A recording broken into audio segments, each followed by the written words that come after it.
Welcome to the Legislative and Public Outreach Committee meeting for Thursday, March 28th. I am Chair Jerry Buckowitz. We have one board member requesting to participate remotely this month. General Counsel Edwards, can you make the announcement? Thank you. Yes, Director Croucher is appearing remotely pursuant to Government Code Section 54953 under the emergency circumstance exception. This board will take a verbal vote to accept his request. Voting to allow Croucher to participate. All in favor say aye. Aye.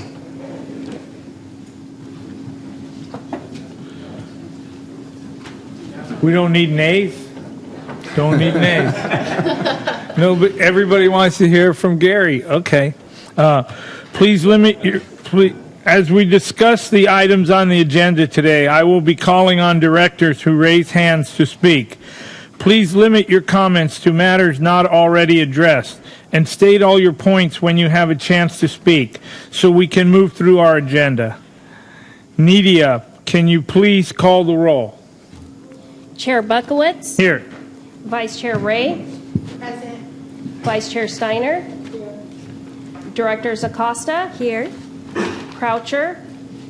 Here. Hilliker. Here. Leahy. Here. Lines. Director Lines. Medaffer. Here. Quaylen. Here. Serrano. Here. Simpson. Whitburn. Yamane. Chair, you have a quorum of the committee. Thank you. I do not have any additions to the agenda. Public comment. At this time, I'd like to ask if there are any members of the public wishing to comment on any items listed on the Legislative and Public Outreach Committee agenda. Are there speakers? If there are public speakers in the Zoom waiting room, please raise your hand through the Zoom app or press star 9 if you are listening by phone. I see none. That's what I thought. In turn of the chair's report today, U.S. Senator Alex Padilla has introduced the Low-Income Household Water Assistance Program, Establishment Act, at the end of February. The bill seeks to make LIWEEP a permanent program. LIWEEP was established post-COVID and has provided relief to millions of ratepayers across the country. Many of our member agencies throughout San Diego have enrolled in the program to the benefit of their ratepayers. In just a few minutes, we'll have the opportunity to support this bill in an effort to continue this important resource for our region and our country. In addition, I want to acknowledge the efforts last week by the public affairs staff to host an all-day Citizens Water Academy class for Water Authority staff and member agency staff. We were delighted to have several member agencies represented to learn more about the regional water industry, and we look forward to a full class in May for civic and business leaders to do the same. Directors' comments. Are there any directors that would like to make comments? Gary? Yes, I do have some comments on the consent calendar. Thank you very much. I'm not a member of this committee. The staff analysis concluded that, quote, recent trial courts' imposition of increasing degrees of granularity and precision instead of well-accepted methods for cost allocation have made the allocation of cost to higher water users nearly impossible. These, quote, well-accepted methods referred to is the AWWA M1 model, first documented and applied 70 years ago. At that time, water utilities were expanding and looking for ways to finance expansion. The M1 pricing principles were applied so that, quote, growth paid for growth. The situation has changed. The people of California recognized the change during the last quarter century and approved Propositions 218 and 26. Quote, the court's imposition of increasing degrees of granularity and precision, end quote, is evidence that California jurists recognize the constitutional changes and the need for utilities to adapt when applying the M1 process model. The industry must recognize that today's situational challenges require fair financing of operations, maintenance, and production capacity that is no longer used, with the possible exception of emergency situations. Failure to fully recognize the implications of this situational change results in continued counterproductive pricing practices and policies that make water affordability for higher water users and are the root cause of industry financial insecurity and instability. Lack of situational awareness and continuing the, quote, well-accepted methods for cost allocation and expecting different results is surely bad policy, at the least. We should support the People's Constitution and our jurists. We should use simple common sense and oppose AB 1827, AB 2257, AB 2409, and AB 1072, not support them. Thank you. Any other comments? Nick Serrano. Thank you, Mr. Chair. A bit of a point of personal privilege, if you will. I just wanted to extend our congratulations to our colleague Val Macedo Jr. on the birth of his first child. Baby son was born on March 26th, so Val is tending to his wife today, so he won't be with us in the meeting, but I just wanted to extend our collective congratulations to him and his family.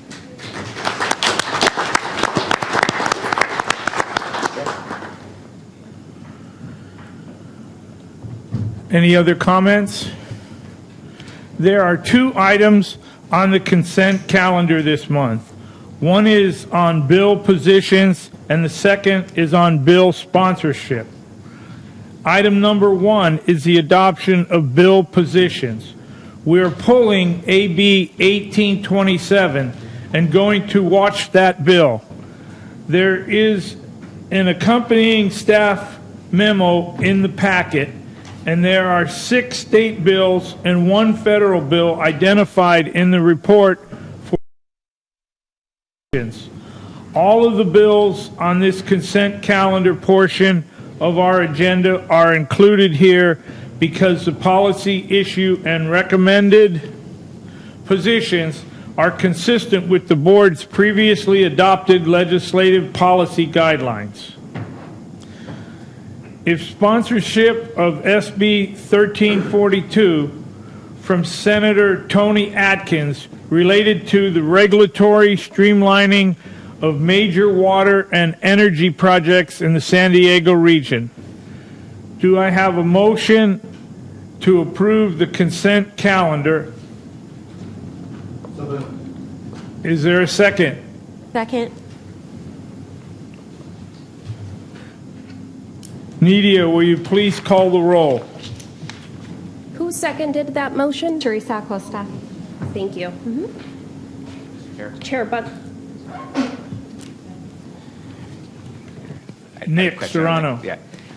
So a question for staff on one of the items. I see that the recommendation is to adopt a position of not favor on SB 1147. I understand that we have concerns about it, but curious why we couldn't submit a concerns letter rather than a not favor. Yeah, we definitely could send a concerns letter, which would be different because when you do a not favor, it goes in as an opposition letter. Yeah. We did the not favor because we're not planning to advocate on the bill and spend resources on the bill, but we could definitely just send our concerns if you want to make that motion. If it's okay with the chair, I'd probably make that recommendation. Given that we don't want to again, we have concerns, and obviously we don't want to work the bill. We'd rather spend our time and resources on other priorities in Sacramento and elsewhere. I would just say that we submit concerns rather than not favor, and that would, to me, be the same difference, and I think get more to the point of what we're trying to relay to the author.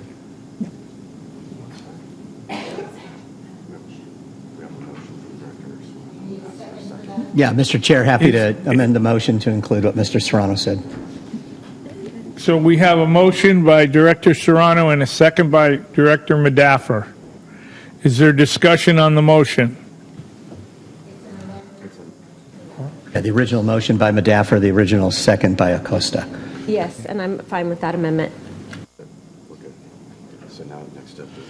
Okay, next up to speak is Director Leahy. Sorry, it was clarified and I didn't turn off my speaker button.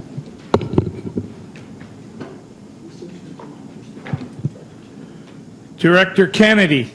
Thank you, Chair Buckowitz. I'm not a member of this committee, but I appreciate the opportunity to speak. I have a couple comments on AB 1827, the Low Water User Protection Act. This thing apparently talks about charging more to high water users because the water systems have to maintain larger systems to accommodate them. The reality is every agency that I've ever worked for, and I'm sure the design of almost all your systems are designed for fire flow. The size of the piping and all that and the tanks is fire flow issues, not somebody using 25 extra units a month over somebody else. And so I see that unless this thing's very craftily worded, and I haven't seen the exact text of it, it's going to get challenged in court on that basis anyway. So I'm not sure why we're backing it. I appreciate the flexibility, but sitting there and talking about peak use, it's not really a major factor in the cost structure of a water agency. Thank you. Just to clarify, Director Kennedy, we did pull that bill, and so we're just going to watch that bill for now. So that's what Chair Buckowitz mentioned in his comments. And that bill is supposed to be a clarifying bill on the language that is already in place. So it's really supposed to just be clarifying the law that's already in place, not making a change. But we're going to pull it and just watch it go through the first committee, see what happens, and see if we want to bring it back. All right, thanks.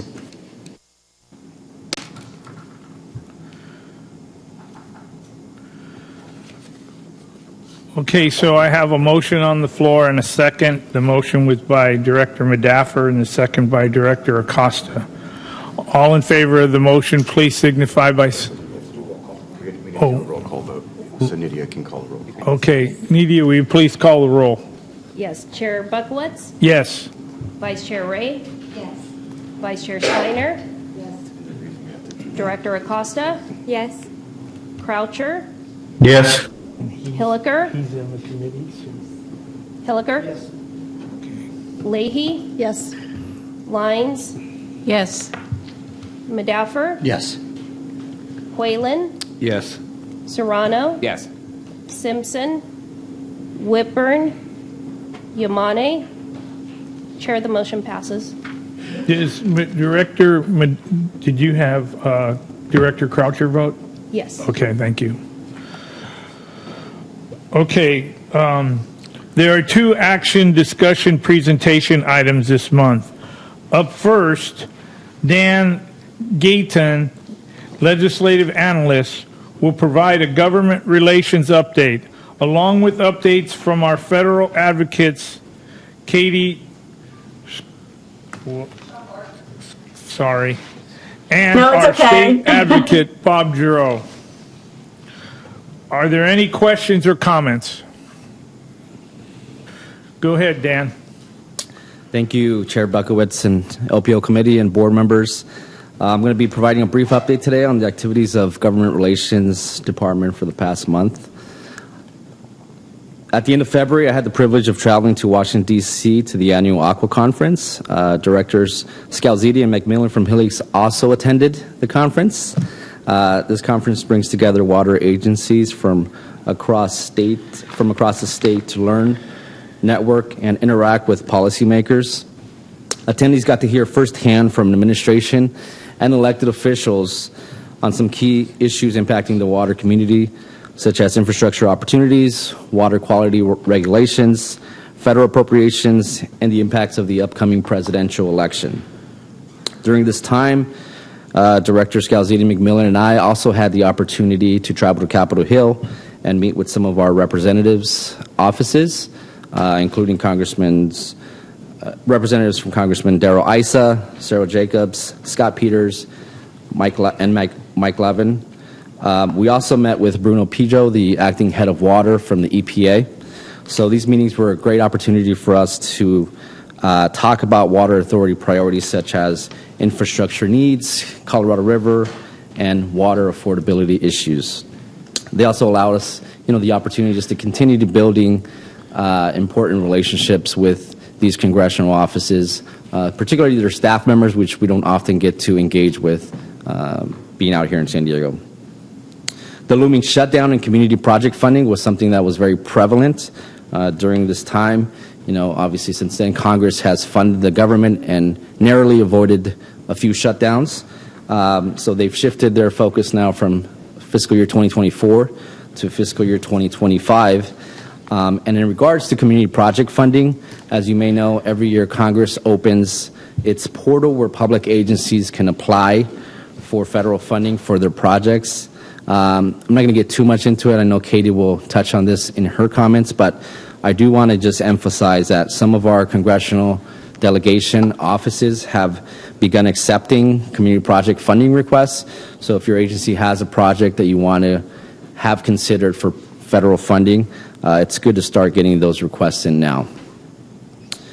Just last week, we collaborated with our imported water colleagues and participated in the Colorado River Strategy Work Group meeting. And our advocate, Katie Schottler, provided a wonderful update on the state of play in regards to elections in the Colorado River Basin. This coming April 22nd, from 12 to 2, I want to invite all of you to a very important briefing here at the Water Authority. It will be a lunch briefing aimed at our representatives from our state delegation on the State Water Board's proposed water use efficiency guidelines. So this will be an opportunity for our state elected offices to hear directly from our member agencies on how these proposed guidelines could impact their agency. So we definitely love as many of you to be there as possible. We already have RSVPs from about 7 offices in our state delegation. Lastly, I just want to note that next month we will also be bringing a number of bills for position, including SB 1210 and legislation related to the Clean Fleets proposed rule. So with that, I will hand it over to our federal advocate, Katie Schottler, for her update. Thank you. Dan, could you hold on a second? Sure. We have a director. Director McMillan has a question. Not a question, just a comment to add on to what Daniel said. It was a very interesting trip. Daniel and Katie did guide us around, and I will say that the meeting with Bruno Pigot was very worthwhile. He remembered Helix, and we'd requested a interview with him, and Daniel arranged that before he spoke to the group. He'd been here to present Helix with a WIFI check for $10 million, and now he is, as pointed out, basically head of EPA's water and wastewater. So we thought it was very good. And because of our meeting, I mean, during his speech to the group, he's very big on the things that San Diego and Southern California have done as far as recycled water. And he did mention Helix 3 times and Pure Water once during his talk. So, I mean, he remembered us, but he's very pro Southern California and what they're doing. Have one more, Dan. Director Croucher. Yeah, could you just repeat the date and time again, so I have it on the notes? Absolutely. That's April 22nd from 12 to 2 p.m. It will happen here at the Water Authority. Thank you. Thank you, Dan. Yeah.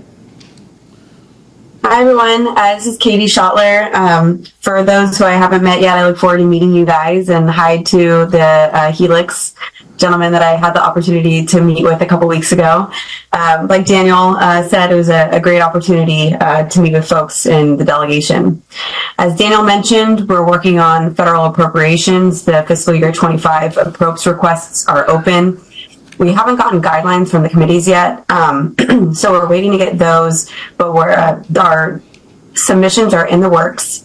Congress right now is in a 2-week recess for Easter, and they come back the second week of April. And then I know the following week we have the San Diego Chamber trip that we're going to be working to schedule meetings for those who are attending in DC. Also, next week, I'm going to sit down virtually with Daniel and Megan to identify other opportunities in the form of federal grants for projects. Appropriations from Congress are wonderful, but funding is capped usually around $1 to $2 million. And I know some of the projects in the works are well above that. So we're going to be looking to identify other federal grants and new opportunities, possibly with the Army Corps of Engineers. Like Daniel mentioned, I joined last week with the Colorado Working Group to give an update, and I wanted to provide the update for those in the room today that weren't there last week. But I'll give a more brief update since that was kind of long. Excuse me, I'm feeling a little under the weather. So as everyone knows, the House members are up for election every 2 years. The Senate is every 6. In California, Republicans are targeting a handful of Democrat seats, including Mike Levin, Josh Harder, and Katie Porter's district. Other Colorado River states that Republicans are targeting, New Mexico and Nevada, you have Vasquez, Titus, Lee, and Horsford. The Democrat campaign arm, they're targeting a number of Republican seats in California: Duarte, Valadeo, Garcia, Kim, Calvert, Steele, Porter. And the other Colorado River state that they're focused on is Lauren Boebert from Colorado. In the Senate, there are quite a number of elections up for the Colorado River Basin state senators, and obviously in California, it looks like we're going to have Adam Schiff as the next senator. In Arizona, since Kirsten Sinema is retiring, there's going to be a battle between Ruben Gallego, who's currently a House member, and Carrie Lake. And Carrie Lake, I'm sure you guys maybe remember during the last election, she's a Trump ally, she's MAGA, and so that's going to be really interesting to watch. Gallego's up in the polls, and I personally think he's gonna take that one. And in Nevada, you have the current incumbent Jackie Rosen, and she's being challenged by a veteran, Sam Brown. And I mentioned this last week, but you guys maybe would recognize him. He has burns all over his body that he suffered in battle. So that's going to be a tough race. Brown is actually ahead in some of the recent polls. That'll be interesting. In Utah, we have Senator Romney. He's retiring, and the election is going to be between the late Senator Orrin Hatch's son and current member of Congress John Curtis. And for background on John Curtis, he's I think he's the co-chair of the Conservative Climate Caucus, so he would be an ally definitely in the Senate. In Wyoming, Senator Barrasso is up for re-election, which he will win. And in New Mexico, Senator Heinrich is up for re-election, and he will also win. One thing to look at, I think, is important, in addition to the elections, is how the shakeup of the Senate committee leadership is going to be. We have the current ranking member, or the top Republican on natural resources, John Barrasso. He's going to be running and most likely will win the seat to be the Republican whip. So he's going to have to give up his leadership role on the committee, and that's going to leave the senator from Utah, Mike Lee, taking over. And if you guys don't know anything about Mike Lee, he's very conservative, a fiscal hawk. So it'll be interesting to see what policies he's going to try to push the Republicans to lead on that committee. Senator Manchin, who's the chairman, top Democrat on the committee, he's retiring, and so that's going to open up the spot for the Democrats on the committee. And all signs are pointing to Senator Heinrich from New Mexico. As far as elections, I think one of the most important things to watch, obviously, is the presidential. Polls are showing this week that Biden's up in some battleground states. Last week it was Trump, so that's just something to watch. But more importantly, if Trump does pull out and he wins, it's going to be interesting to see who he puts in charge of the federal agencies that impact water policies, like the Department of the Interior and, of course, BOR. A lot of folks in Capitol Hill think it's going to be Bernhardt, and he is from Colorado, so to lead DOI again, and then it all depends on who he chooses as BOR. agency head. So that'll be interesting to watch. I know a lot of folks have concerns about IRA funding and policies that are related to the Colorado River and how the elections, could be impacted and this kind of funding. It all really depends on how the elections turn out, of course, and the majority threshold. So if the chambers are split, which means either Republicans have control of the Senate and the Democrats have control of the House or vice versa, it'll be difficult to pass any legislation that's seen as controversial. And that's not even just related to water policy. If Republicans have the majority in the House and the Senate, and Biden's in the White House, it'll be hard to pass anything that couldn't withstand a veto from the president. So if Republicans are in control of the House and the Senate, and they pass any kind of legislation, Biden's going to be using his veto pen quite a bit, and the threshold is very high. And most likely, if the Republicans keep the House, they won't have the votes to override that veto. And then if the Republicans control the House, the Senate, and the White House, the IRA funding will definitely be more in play. But most of the discussion around Republicans looking to repeal the IRA funding is focused on electric vehicles. It's also important to remember a lot of IRA funding has gone into Republican districts, and so they're not going to be the ones to want to repeal that.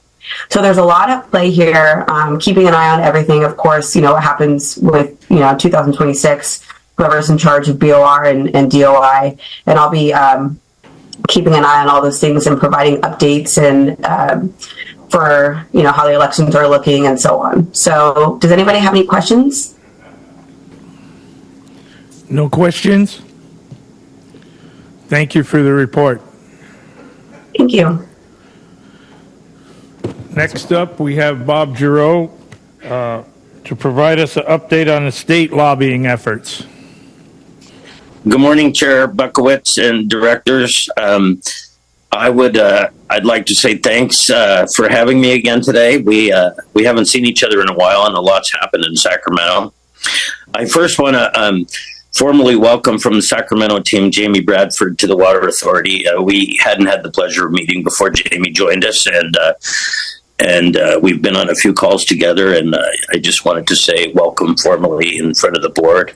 And then on a personal note, I wanted to say give a shout out to Director Medaffer for his hard work at the Colorado River Board in protecting California and the Basin States fight there. So thank you.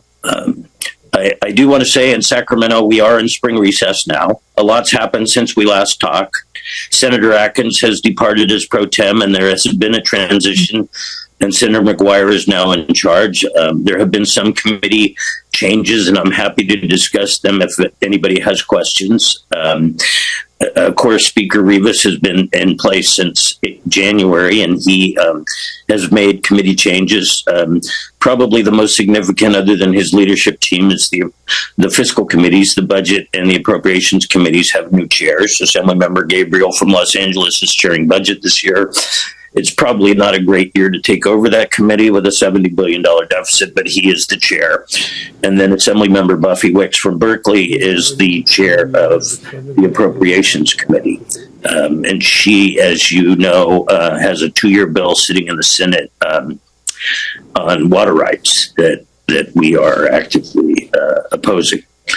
I will say that in January, the governor proposed his budget, and the governor and the Department of Finance seem to be going back and forth on the level of the deficit. Depending on whose perspective it is, it's somewhere between $38 billion and $70 billion. The January receipts showed that we came in $6 billion under the governor's projected numbers, and then the February receipts showed that we came in about $2.5 billion over the governor's projected numbers.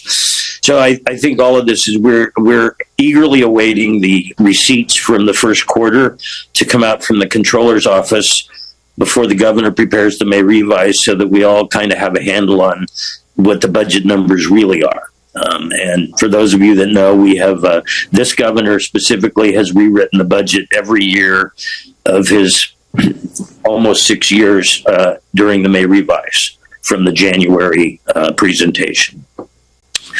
Members are coming back from spring recess starting next Monday. We start a frenetic pace of committee hearings and policy committee hearings and budget committee hearings in anticipation of the May revise and trying to get to a budget agreement by mid-June. I will say that the results from the March election, and I'm sure all of you followed the March election results, and I'm happy to discuss any particular races.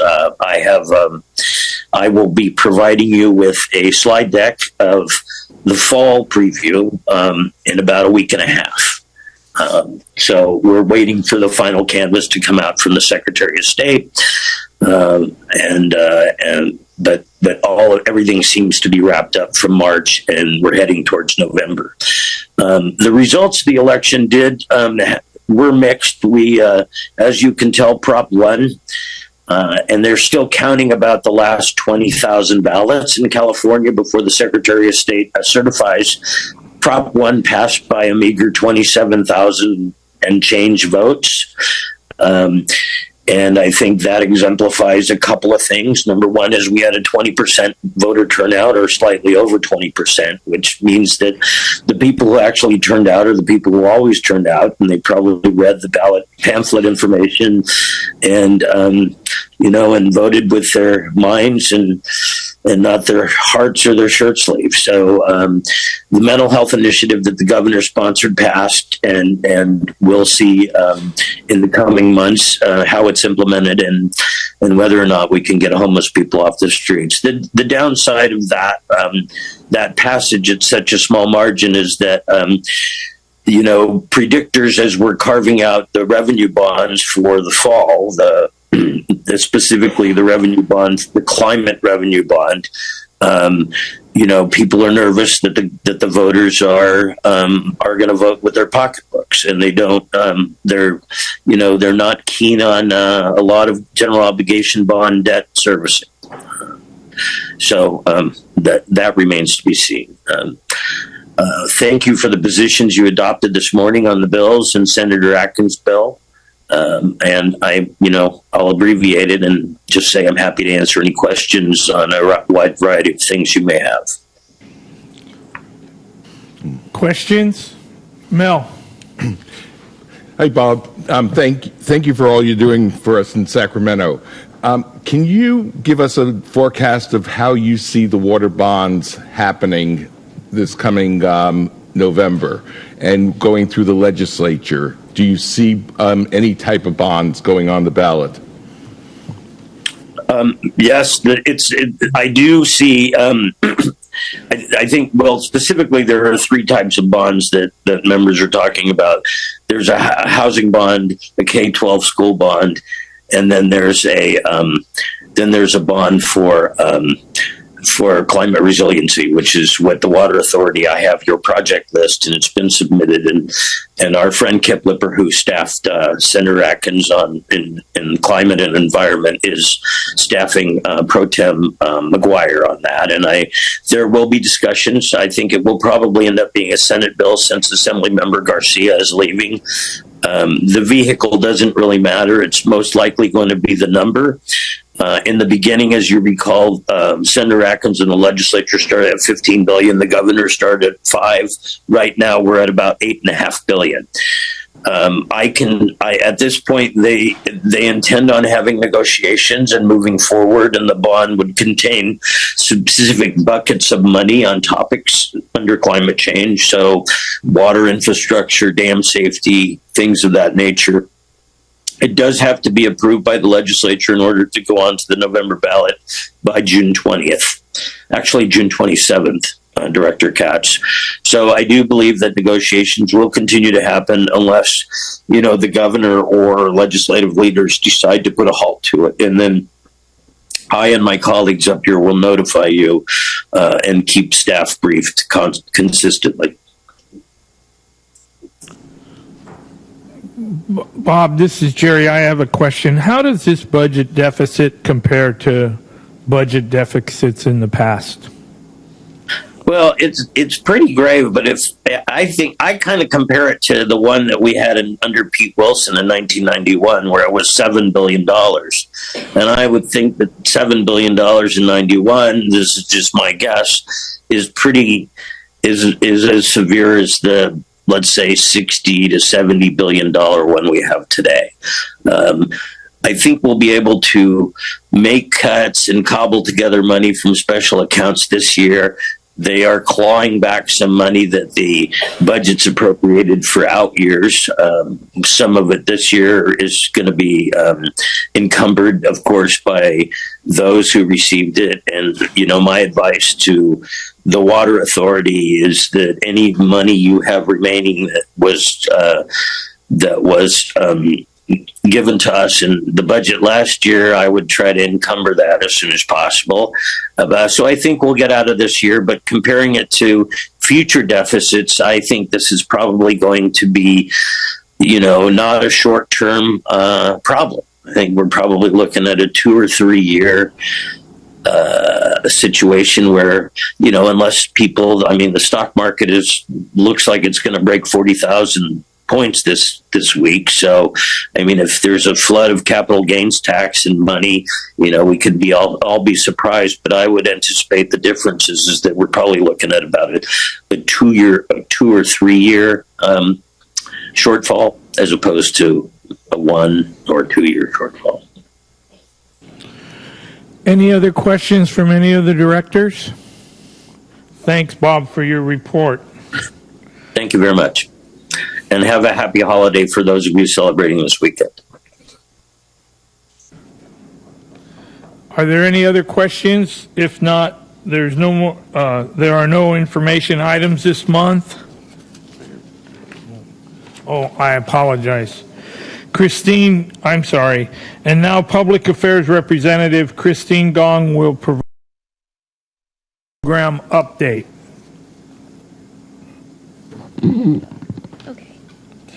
Good morning, Chair Buckowitz and members of the committee and board. Thank you for this opportunity to share some exciting updates about our K-12 education program and partnerships.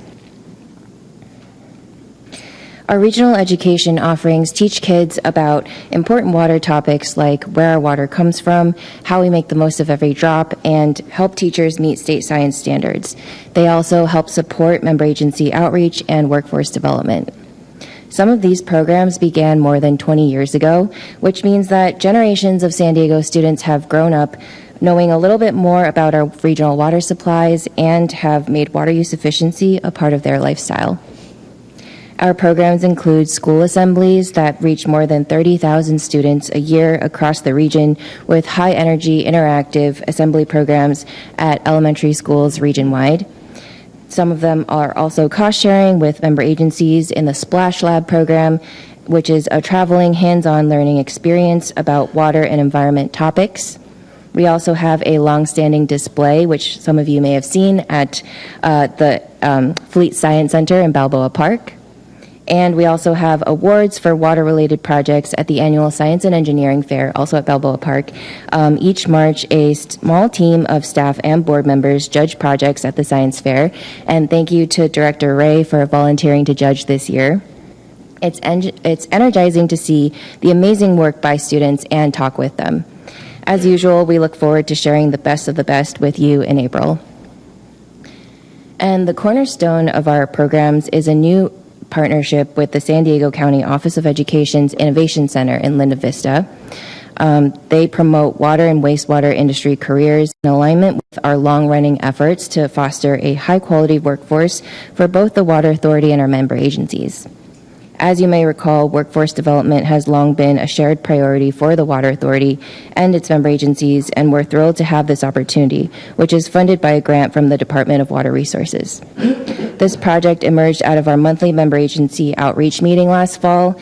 At that meeting, Dr. Matthew Tessier from the County Office of Education inspired us with his vision for the Innovation Center, and that sparked a relationship between our agencies. During recent months, member agency representatives have also discussed the need for a more robust and collaborative effort to promote water industry career opportunities. We're hopeful that this partnership is just the first step to meeting that need and that it will provide a profound benefit for both the water industry and many future generations of students. Dr. Tessier is traveling today in Washington, D.C., so unfortunately he couldn't join us in person, but I want to share with you all a video of him talking about the wonderful programs that they have at the Innovation Center and how our partnership has grown over the last few months. Hello, San Diego County Water Authority board members. It's a real pleasure to be with you here today. My name is Matthew Tessier. I'm the Assistant Superintendent of Innovation in the San Diego County Office of Education, and I'm really excited about this partnership, and thank you for your support. I hope that these subsequent slides are going to paint the picture of what great things we're going to do together to help support students and also help support the San Diego County Water Authority and all water municipalities getting the future water leaders ready for careers in your industry. I'm really excited to share with you, we have this beautiful building in the San Diego County Office of Education right in the heart of Linda Vista. It's called the Linda Vista Innovation Center, or LVIC. And we do a lot of different things in this 3-story building. But for today, I would like to share with you what we're doing specifically on that lower left-hand corner, K-12 career development experiential learning opportunities for students throughout San Diego County.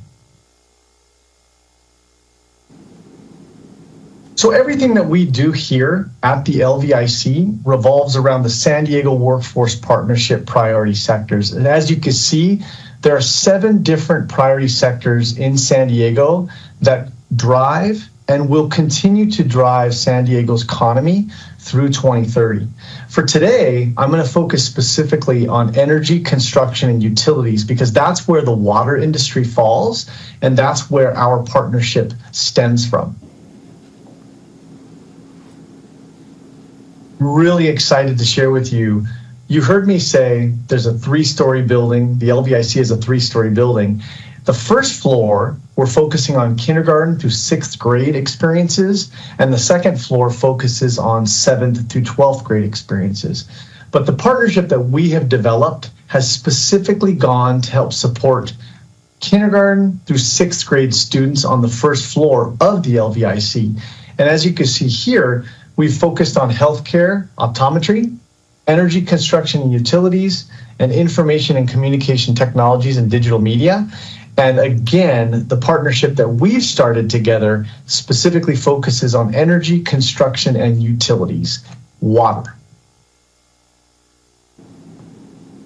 And I'm going to point out to you the San Diego Workforce Partnership focuses on the different priority sectors, as you can see, but each child, before they come into the LVIC, they take an assessment. It's called the RIASEC assessment.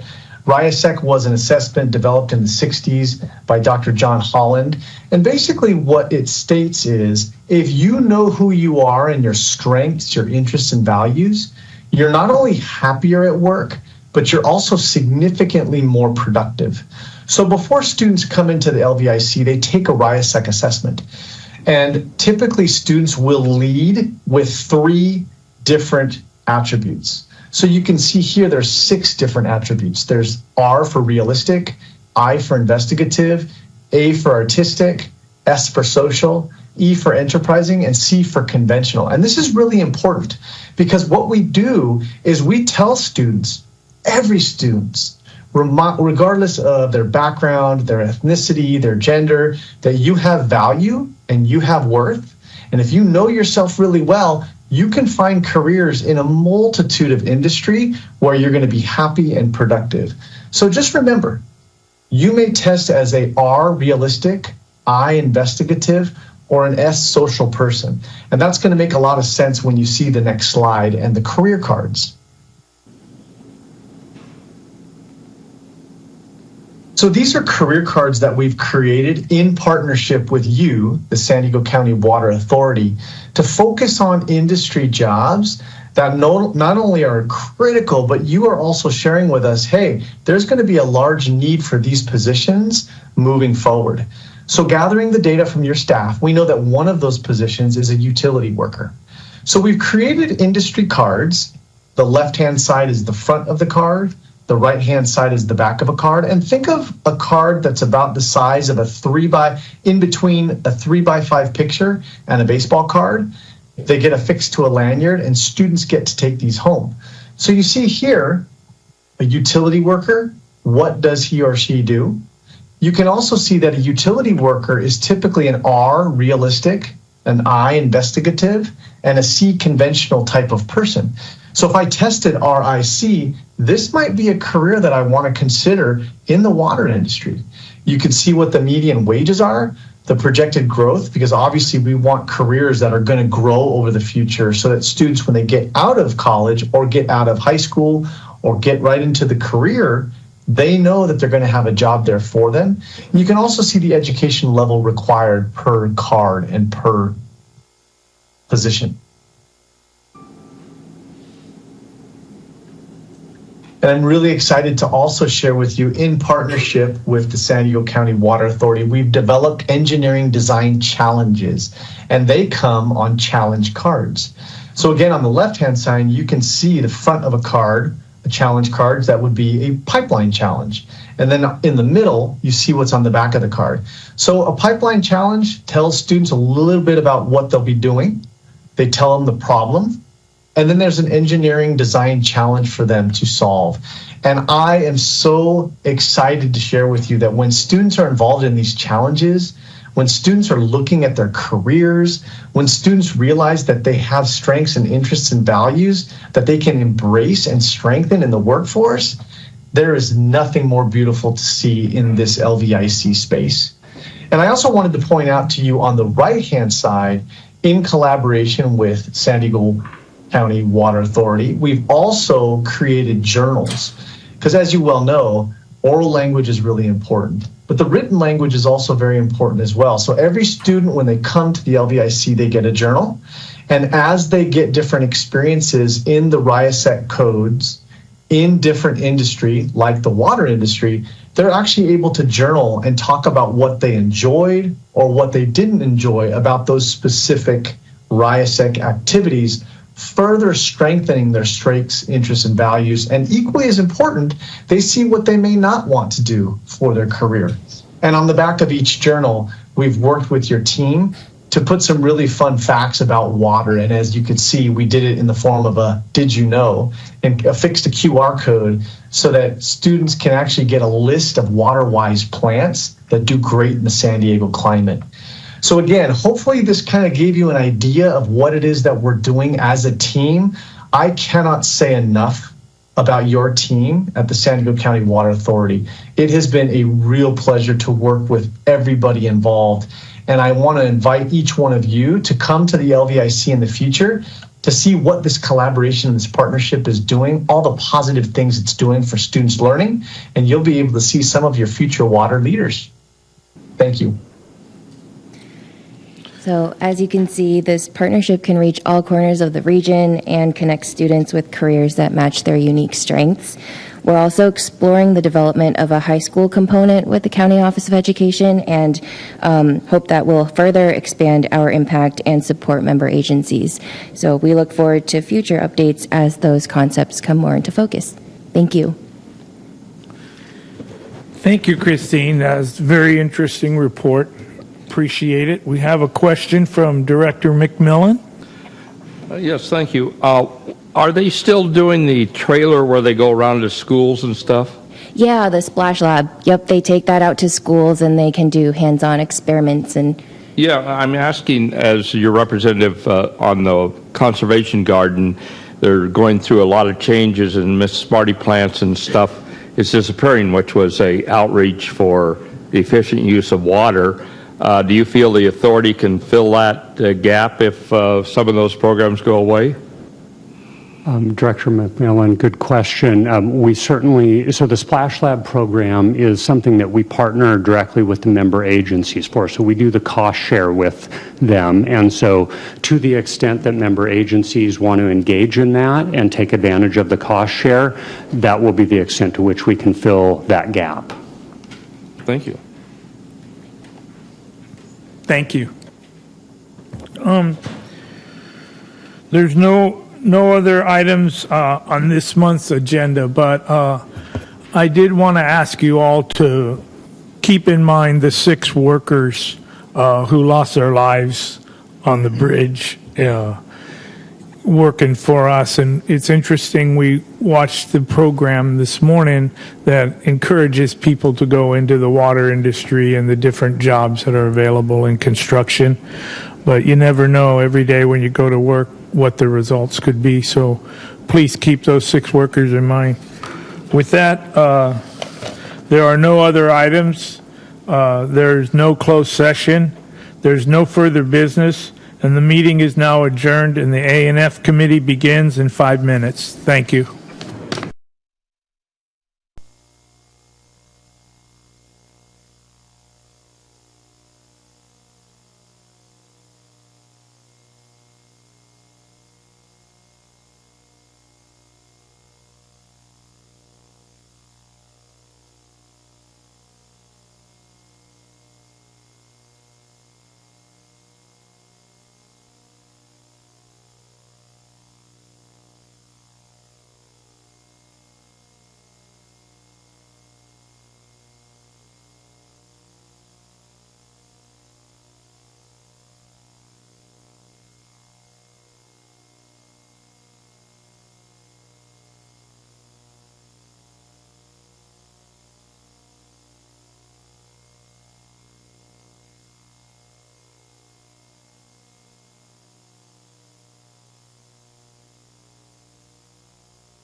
Just have a seat, please. We got to get going here.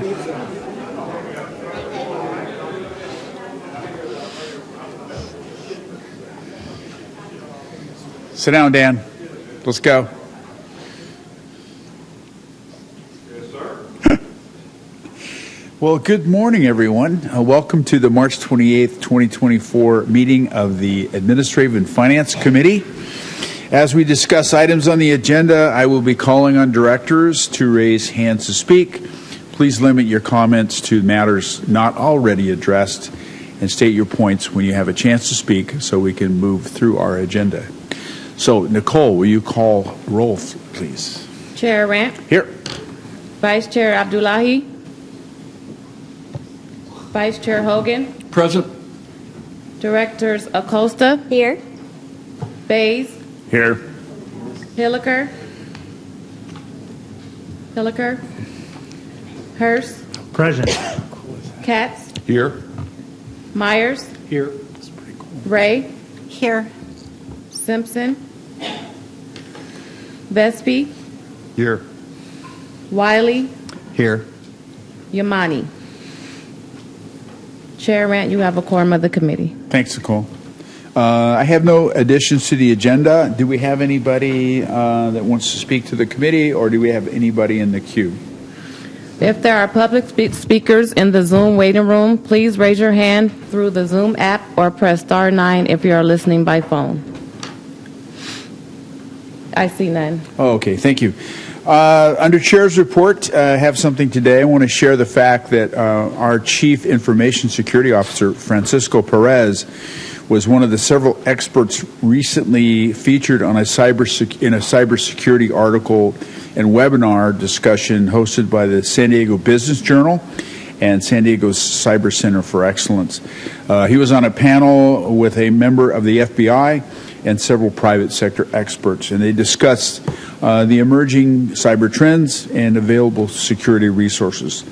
So if anyone would like to see or hear the discussion, a recording is now available on the San Diego Business Journal's YouTube channel. So good information. We're all dealing with cybersecurity, and any resources are helpful. Do I have any comments from my vice chairs or directors? Okay, seeing none. Consent calendar. Our first and only item is a staff recommendation to note and file the monthly treasurer's report. Do I have a motion? So moved. Chair Katz. Second, Acosta. Director Hurst. We have a motion and a second. All those in favor, please signify by saying aye. Aye. Aye. Aye. Anyone opposed? Okay. Under action, discussion, and presentation, we're going to get a brief report from Frank Hilliker on the who is head of the Finance Planning Work Group. So, Frank, go ahead. Good morning, everyone, and go Padres. I'd like to start today's Finance Planning Work Group update by providing a summary of the topics that we covered in our meeting that was held on March 14th of 2024. Meeting number 7 on March 14th, the FPWG, covered the following: fiscal years 2024-2025 CIP execution update, and then CY 2025 rates and charges overview, key inputs, and rate drivers.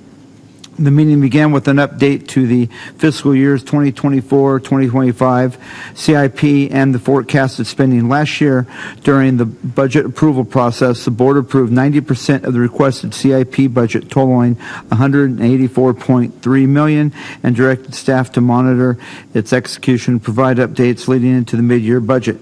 Given board direction, staff provided an update to FY 2024-2025 CIP forecasted budget and execution of spending. The current execution spending rate projects the board adopted for CIP appropriation of $184.3 million is insufficient and requires the board to consider an additional $20 million CIP appropriation to meet the needs of the original CIP budget of $204.3 million. The work group members requested additional information regarding CIP priorities to be presented at the April 10th FPWG meeting. Given the request for additional information, no recommendation was made. Staff also presented the calendar year 2025 rates and charges overview, key inputs, and rate drivers. Dan and Pierce will help set the stage for the CY 2025 rates and charges discussion today. A copy of the FPWG presentation is provided with the agenda. Are there any comments or questions?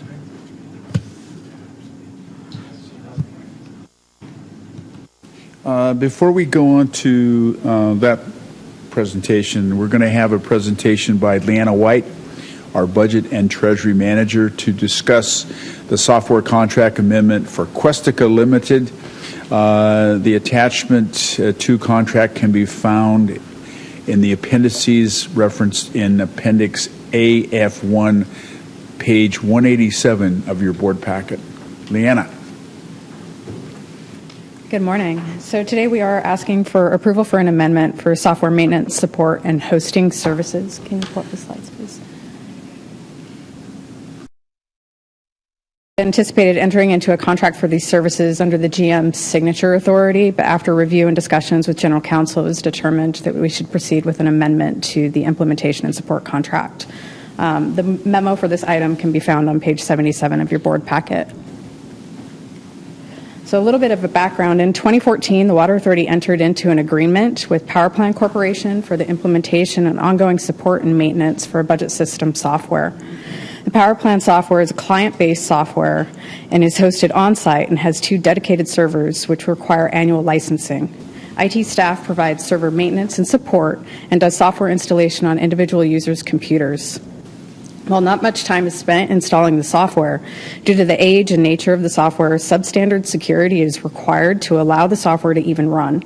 Security audits have revealed these vulnerabilities, and it has affected our overall scores, which are tied to our insurance rates and risk.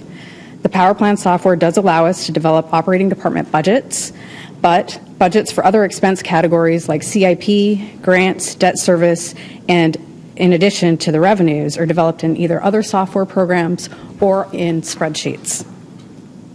In 2018, Questica purchased PowerPlan Corporation and has been supporting the software since that time. In 2022, we were notified that PowerPlan software will no longer be supported and will become obsolete. So in addition to becoming obsolete, we're faced with eventually not being able to install the PowerPlan software on computers due to incompatibilities with Windows. And so with all of this, we found that the costs of server licensing, software support, and staff time troubleshooting problems that arise, the Questica budget software is an overall comparable costs on an annual basis. So in March of last year, we began the transition from the PowerPlan system to Questica Budget. So Questica Budget is entirely cloud-based and is a software as a service subscription, eliminating the need for individual computer installations and dedicated servers. Not only will it save staff time, it reduces overall costs for equipment by eliminating the need for dedicated servers and licensing. And since it's cloud-based, it reduces cybersecurity and technology issues that we might have encountered with PowerPlan. The maintenance and support will continue to be provided by Questica. Questica allows for efficient and comprehensive budgeting and forecasting. We're using the software for budget monitoring, and we'll use it for future budget developments, and not just for operating departments, but for other expense categories and revenues, making the reporting and development more accurate and timely. We're also going to be using the software for the 5-year financial forecasts and the long-range financing plans. Questica Budget is used by local governments, nonprofits, school systems, and higher education organizations. You can see a sample on the screen of some government entities that are using it. Some California entities that are currently using the software are Palo Alto, the City of Oceanside, the City of Temecula, and Metropolitan Water District.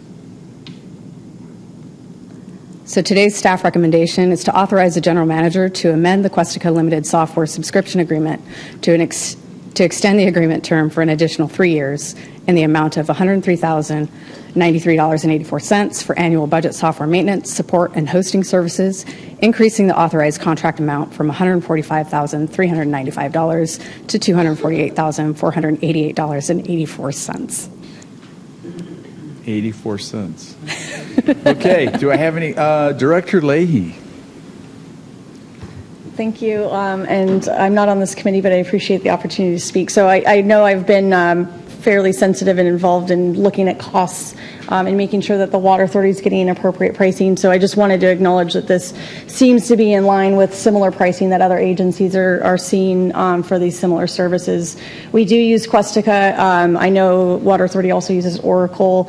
If you guys figure out a way to get your actuals, year-to-date actuals, to align and communicate with Questica, I'd love to hear about it. That's where I struggle, is I get to see my budget in Questica, but then all of my year-to-date actuals are in another platform, and so I'm having to go between the two to figure that out and kind of accurately budget in the future. So if you figure that out, I would love to partner with you guys on that. But it's nice to see a contract that's in line with what member agency pricing is. Thank you. Any other speakers, questions? You've heard staff recommendation. Do I have a motion? So moved. Director Chair. Director Hurst, second. All those in favor signify by saying aye. Aye. Opposed? Nay? Okay, it passed. Thank you, Leanna. Very nice. Thank you. The next item is Mr. Rosum is going to talk to us about the rate drivers. But before he does that, the general manager would like to make a couple comments. Thank you, Mr. Rant. And I would just say go Padres as well, but let's not forget about those Aztecs. 4:39 tip-off on TBS. So good morning again. I just wanted to kind of set the stage for some of the remarks that Pierce is going to make and really tell you all about, at least from my vantage point, some of the key takeaways that, of course, Pierce is going to describe, but I really want you to have those as takeaways as well. I think that it goes without saying we're in somewhat of a historic rate-setting environment. All of our agencies, our member agencies, agencies in Southern California are experiencing depressed sales, and the bottom line is that that's driving up rates across Southern California, and we're certainly no exception. We're down by about 20. We were down in calendar year 2023 by about 27%. 27% is what we missed the mark by. That's a big number. That's a big revenue loss, and it's unprecedented. 2 consecutive wet years will do that to you. I think compounding that a little bit, and again, Pierce is going to provide the metrics on this, but we had to make a $35 million withdrawal from our rate stabilization fund. That's an unanticipated draw. It's $35 million that we thought could be used in rate smoothing heading into this rate cycle. And I think that that's a key takeaway for everyone, because as we go into this new rate environment, we don't have the ability to smooth rates the way that we have in the past. Since 2020, we've provided, or we've withdrawn about $80 million out of the rate stabilization fund to smooth rates. It's going to be very difficult going forward. What Pierce is going to focus on today are the external drivers, and maybe I would put those into a category of non-discretionary. Of course, we're going to have the pass-through for Metropolitan. There are going to be cost increases associated with our IID water, our desal water, and detachment. We're going to tee those up today with an eye towards bringing in some of the internal focused matters that we're looking into, including our CIP.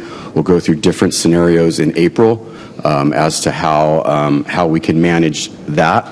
Remember, it takes about a $200 million spend for a 2-year CIP to maintain the system. We're not going to come in with a $200 million ask. We're going to come in with probably what looks more like a Band-Aid, and it's not something that's going to be sustainable in the long term. We're also doing some cost-cutting measures internally. We're looking at every angle of our operating budget, and we'll come back with those cost-cutting measures and some recommendations to the board in April as well. So just wanted to put all of that out there for you all. Pierce, good luck. So our general manager used the term historic you could use histrionic or hysterical. And there's different ways we describe this, but you provided such an amazing intro for what I call the good news bear, Mr. Rosem, our rate and debt manager. Go for it. Well, thank you. Good morning. Appreciate the tee up, Dan. It is going to be a difficult cycle this year, and as we jump into it, part of what makes it difficult is the continuing foundation of our financial position continues to sink. And the challenges that we're facing here, we can weather the storm with one bad year. How can we weather a storm with another bad year? And so that's kind of the stage here as we open up the conversation for CY25 rates and charges. For those that are new to the board, for those that may be watching online for the first time, the Water Authority doesn't set rates in a vacuum. We set rates with kind of higher level goals of priorities and frameworks. We really try to balance the budget year to year, of course, but the investments we have to make as an organization aren't just year-to-year investments. They are, long-term, 30-year plus debt investments, big infrastructure, and that really drives what we need to do to maintain the resilience of this organization financially and from an infrastructure standpoint over time. From a financial perspective, it's achieved with maintaining a strong rating. Right now, we have a board policy to maintain a AA rating or better, and that allows us to have low cost of capital. Why is that important? Because water is infrastructure heavy.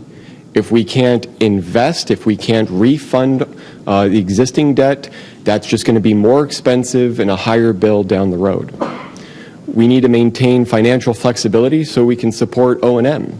We can fix those things as needed proactively rather than reactively, again, as a lower cost.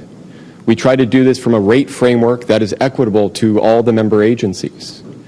And we want to do this in an open and transparent method, so lots of cost of service reviews, lots of details in terms of ensuring compliance and application and adherence of board policies. When we talk about the rate setting process, we do this each and every year. We set rates annually. We start with the revenue requirements. How much revenue do we need to generate from rates and charges? How much do we need to bring in from the member agencies to cover the costs that we have? We look at all the costs line item by line item and allocate them to different rate categories. Is it a supply cost? Is it transportation cost? Is it treatment? And with that, when we define those allocations, we can define rate categories and define rates that are appropriately recovered. We have a cost of service review, and for the past 2 years, we've been working with the member agency managers to redesign our rates. This year, or last month, the board approved moving forward with the transition to a new fixed charge on the transportation rate. So we're constantly looking at our revenues, our costs, our allocations, and how we can provide stability to the organization. This is a chart that we've shown before in terms of looking at our budget and slicing the pie. Now, these pie slices aren't all equal. What you see here at the top, the biggest blue piece here, is water purchases and treatment. As a water utility, it makes sense that procuring the water, delivering the water, treating the water is going to be our largest cost. That's nearly 2/3 of the budget. The next largest piece is debt service. This is historical investment in the organization, and that's 16% of our costs that are fixed. That's debt that we've incurred, and we have a fixed payment schedule for most of that. But maintaining a strong credit rating allows us, when the timing comes, as we heard last month, the opportunity to refund. And having a strong credit rating allows us to chip away at that 16% and make it less and less. CIP is the ongoing maintenance of the system. How are we continuing to invest in system reliability and reduce the infrastructure risk? Operating departments, Dan said this is of course going to be a tool in the toolbox that we're looking at, but that's 7% of the overall pie. We've looked at rates over time, and we as a board have a smooth and predictable platform. We want to have smooth and predictable rates and the lowest rate possible for our ratepayers. Now, this is a challenge. As a public utility, we want to keep the rates as low as possible, and that means that when things don't arise as forecasted, there isn't a profit margin to eat into. We aren't like some other utilities in the region that have record profits. We try to do it as close to the cost as possible. Historically, we've given $90 million back to the member agencies in terms of a lawsuit outcome from Metropolitan. That didn't sit in our coffers for very long. It came in, and the next month it was returned back to the member agencies. Over the last several years, Dan mentioned it, we've withdrawn $80 million from a rate stabilization fund. That's helped mitigate necessary increases. $155 million of reserves that were there for PAYGO have been depleted. So we no longer have historical funds for our investments. Any future PAYGO is dollars that we earn today and into the future. And we've saved $190 million, chipped away at that 16% of the debt service pie by doing refundings. As a board, last year, we had a commitment to provide the lowest rate possible while maintaining board policies. And what we did here is this rate stabilization graph. We've gone down from about $160 million down to right about that dotted orange line of $80 million. Last year, last June, we took the reserve down to the minimum, and the forecast was if we get the sales we expect, we can continue to bounce along that line. And so that's what the board was told, that's what the forecast showed, and that's what the board decided to do, maintain those board policies without dipping below that financial risk. And as you can see on that graphic on the right, this was presented last May, we had a plan of dipping below and scraping that orange line, taking rates as low as we can, but it was all predicated on getting the rate sales. And unfortunately, we did not get the sales we expected. We knew some of this going into the rate setting process for CY 2024. We knew at the time in January and February and March that we were below sales forecast, but that trend did not normalize. In fact, it got worse. We had Hurricane Hilary in August that took a big chunk away from our August sales, and as Dan said, we missed calendar 23 rates and charges, that forecast, by 27%, 108,000 acre feet. For an agency that is reliant on variable revenues to recover fixed costs, that is not a good thing. And 2024 is also equally challenging. So far, January and February, even with a reduced forecast used in calendar 24 that was provided by the member agencies, we are down 37%. Because of that, we're no longer scraping at the bottom of that orange line. We are going through it. And not by a little bit, but as Dan said, the current forecast is $35 million will need to be drawn out of that rate stabilization fund. Not only is that funding not available for this year going forward, but there has to be a plan in place per our board policies to replenish those funds, to get back within the board policy. When we talk about reserves in general, we have more than just the rate stabilization fund, but those reserves are also low. When we take a look at the long-range financing plan that was developed in 2021, we had a plan to build reserves. We had switched our CIP funding mix from a higher debt-funded ratio to a higher PAYGO-funded ratio. And to do that, we needed to generate revenue with cash. We needed to bolster those reserves. While 2022, we looked like we were going to be good. We had a positive variance on that schedule. We've had these 2 wet years, and now we're forecasted to be 38% below that forecast. When we take a look at our controller's report, this is in the board packet as well. It's important to look at our reserves and breaking this apart, from an organization standpoint, when you see that we have $265 million in pooled funds, that may seem like a lot.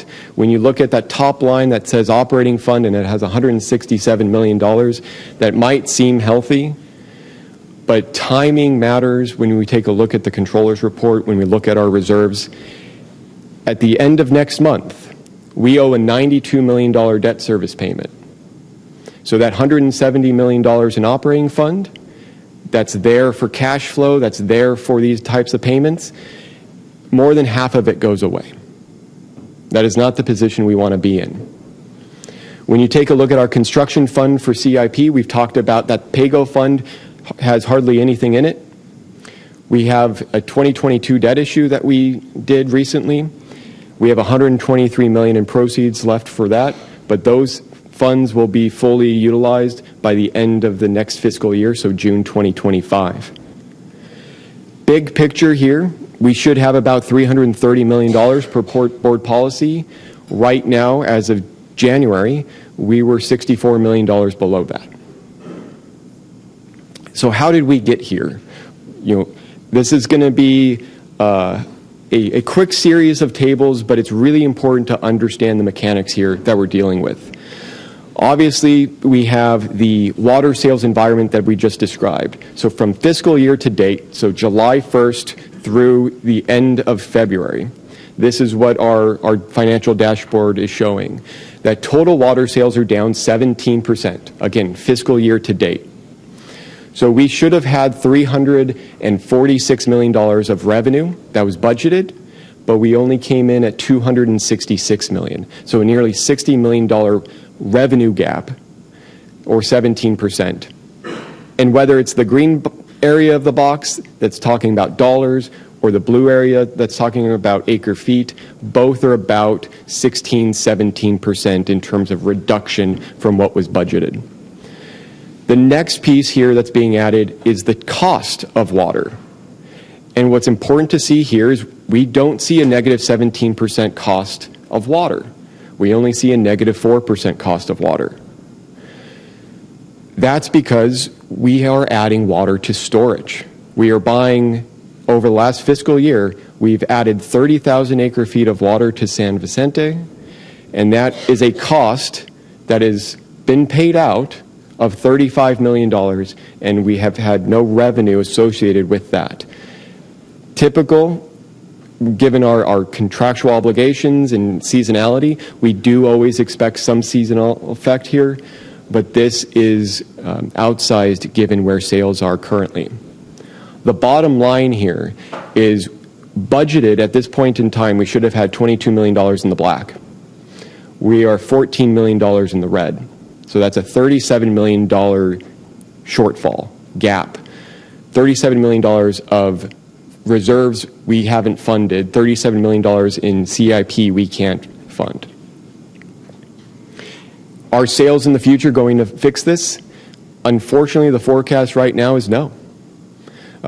Even though we sold 400,000 acre feet in calendar 2022, we sold 291,000 acre feet in calendar 23. Calendar 24 rates and charges looked to have sales around 365,000 or so. But the current forecast, given where weather is, given where demands are so far, we're looking to be about 315,000 acre feet at the moment. This will continue to change as we get potentially more rain next month and we look at the forecast for April. But as we look forward, water sales will be a challenge. And even if we do see a slight bounce back, that's forecasted by the member agencies in 2025. We have local supply projects that are coming online in 27, 28, and 29 in terms of pure water, Phase 1, and the East County Advanced Water Purification Project. Focusing on the drivers, so that just sets the stage. Now talking about the external factors in terms of rate pressures. What are we facing for calendar 25 when we enter that cycle? Well, the first is supply costs. Now, just focusing on our supply, so QSA, and desal, we're expecting about a 3% effective rate impact to the member agencies. That's not necessarily a 3% revenue increase from the Water Authority. That means that when you compare apples to apples, Each of the member agencies should expect a 3% effective increase to your rate. Next is detachment. There's going to be a 4% effective rate impact. Part of this is simply how our rates are designed. We have infrastructure access and supply reliability that is a board-defined policy. Those amounts, now that we're dividing by 22 or 23 member agencies, simply has to be higher. We have assumptions that were made by LAFCO that we would be able to roll off Metropolitan's water. Well, there is no Metropolitan water being purchased, so there is no roll-off or avoided cost from detachment. Those are big assumptions that were assumed in that. Another one is Fallbrook detached the first of this year. Calendar 2024 assumed that we would have 24 member agencies. The timing of Rainbow is going to be later this year or early next, and so those are impacts, again, that are impacting the financials today. And the exit fee is insufficient to cover that. MWD, we'll hear more about this in imported water, but during the current forecast, there's a proposal to raise rates by 17% on the full service treated supply or 14% on the exchange rate. There are a lot of different alternatives, but right now the effective impact to all of you would be 6%. So when we add 6% and 4% and 3%, we're looking at about 13% of external rate impacts that are outside our control, that are outside the board's purview. The board will be focusing on the TBD, this green box here. How do we set rates to cover our legal covenants, to fund the adopted board policies? What about PAYGO and infrastructure risk? The operating departments, the financial health of the organization, not only to, next year, but years forward. These board policies are critical. We've talked about these a lot when we developed the long-range financing plan. We have the ability to try to keep this AA rating, and that's not just a badge of honor. This really provides the lowest cost possible. Our debt coverage ratio, that's going to be, when we take a look at rate impacts going forward, the debt coverage ratio is going to be the easiest thing for us to achieve. Next would be the Rate Stabilization Fund. Not only is it not available this year, but we have a $35 million hole that's forecasted that needs to be replenished. How do we go about doing that? Is it over 1 year? Is it over 3 years? How can we balance that with balancing the financial metrics, the health, and the ratings expectations? And then the hardest piece will be the days of cash. How can we ensure that we have enough financial flexibility when we look at all the reserves, operating, PAYGO, RSF, to really move this organization forward in a financial flexible way? MWD has 10 different options right now. What we've included in our forecast is simply the top line there that says proposed. Metropolitan is going through a lot of discussions, and this slide was from their board workshop this Tuesday. MWD has two levers. They can increase rates and charges, which is the current proposal of 13% in year one and 8% in year two. And they are adopting a 2-year, not just a 1-year rate cycle. The other lever that they have is to increase their property tax. And so if you get more money from the property tax, you can collect less from the rates and charges.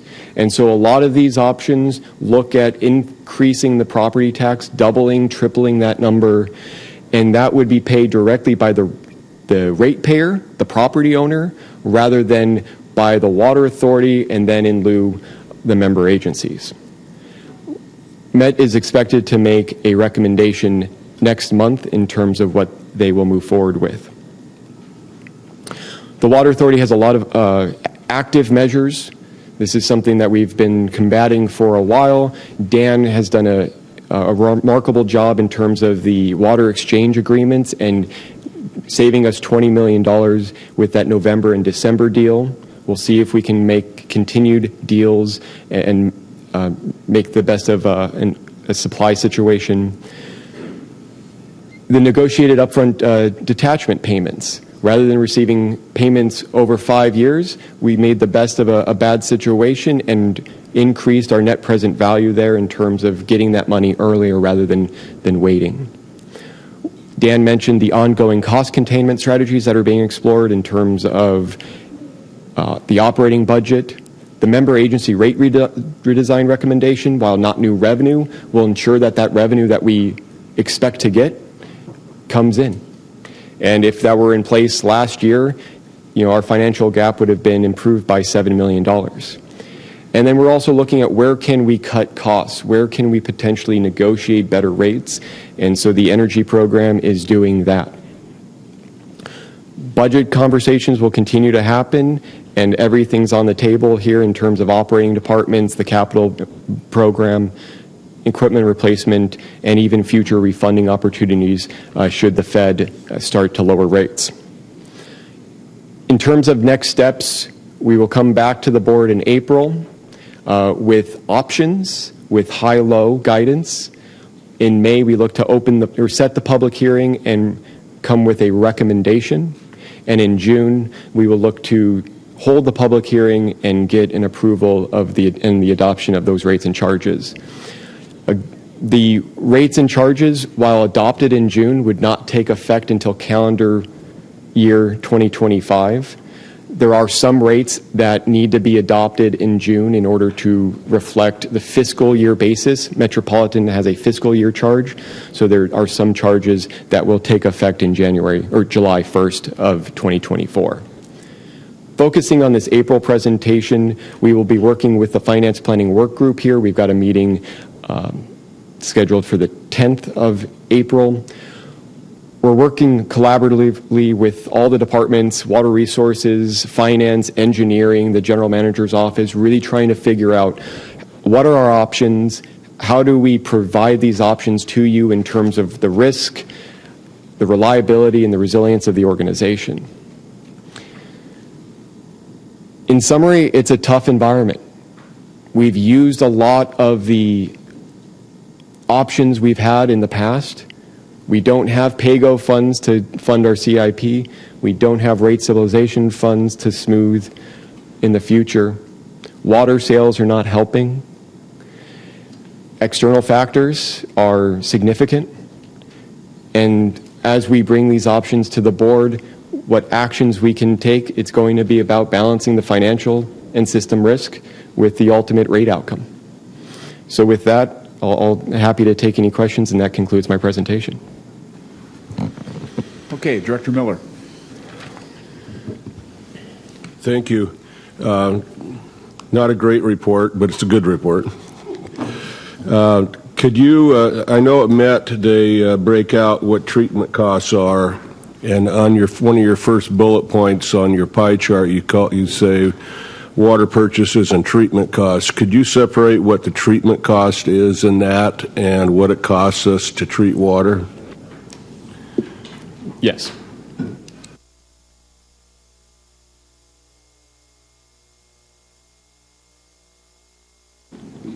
You can come back with that. You don't have to answer it right this second. Yeah, that's something we can certainly come back to.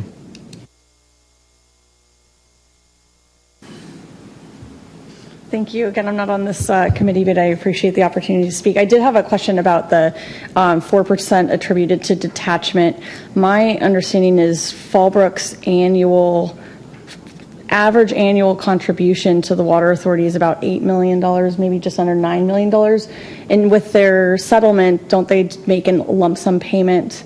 Isn't it about $8 million? So is there really, with them coming off January 1 and they're making their lump sum payment probably any day now, isn't theoretically the Water Authority would be made whole for at least 1 year? That year is currently in place, so we're talking the impact of CY 2025. Okay. And then if Fallbrook is coming off, Rainbow's coming off maybe late by the end of this year, then they would make their lump sum payment, so that would be for calendar year 24, 25, right? 24, 25, and as we've said, those funds are appreciated, but they're insufficient to cover the true impact. That the $8 million is the revenue, and when we're talking about the cost of water and where we are with the sales environment today, the ability to not the fact that we have to purchase that water is a significant impact, and this is what we told LAFCO is when you run the numbers, you can't just have a single outcome. You have to look at the various opportunities. So the fact of a single run, a single outcome, that's to the detriment of the Water Authority. Okay, I understood. I think and I get that we might all want to have someone to point at for some of the problems. I look at this, and part of the conversation around settlement was there were potential benefits to the settlement agreement, and I think it's a little misleading to identify a 4% increase specifically associated with detachment, knowing that the water sales are not where they were, and had they stayed on board, their water sales still would have been an issue.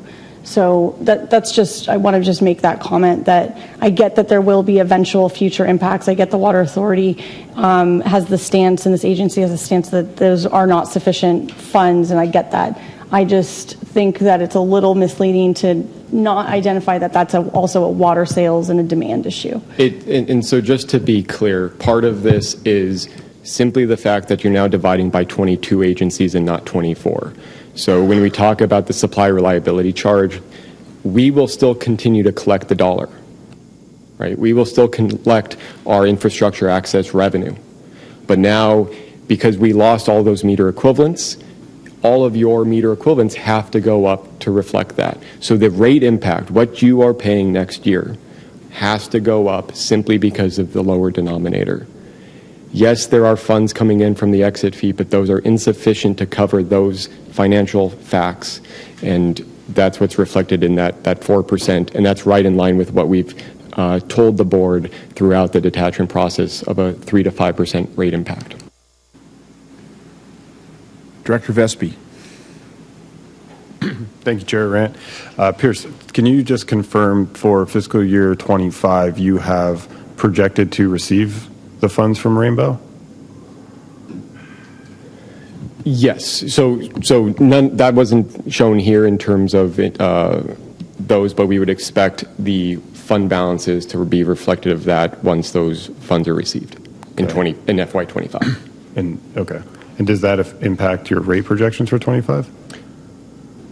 It is currently assumed that they will be detaching, and so that is assumed in our financial forecast going forward in terms of rate stabilization fund, operating fund projections, and the rest. Got it. Okay, thanks. The other question I have is you mentioned that on July 1st, some of the components of the rate structure increase. Can you further explain what components increase on July 1st versus what increases January 1st of 2025?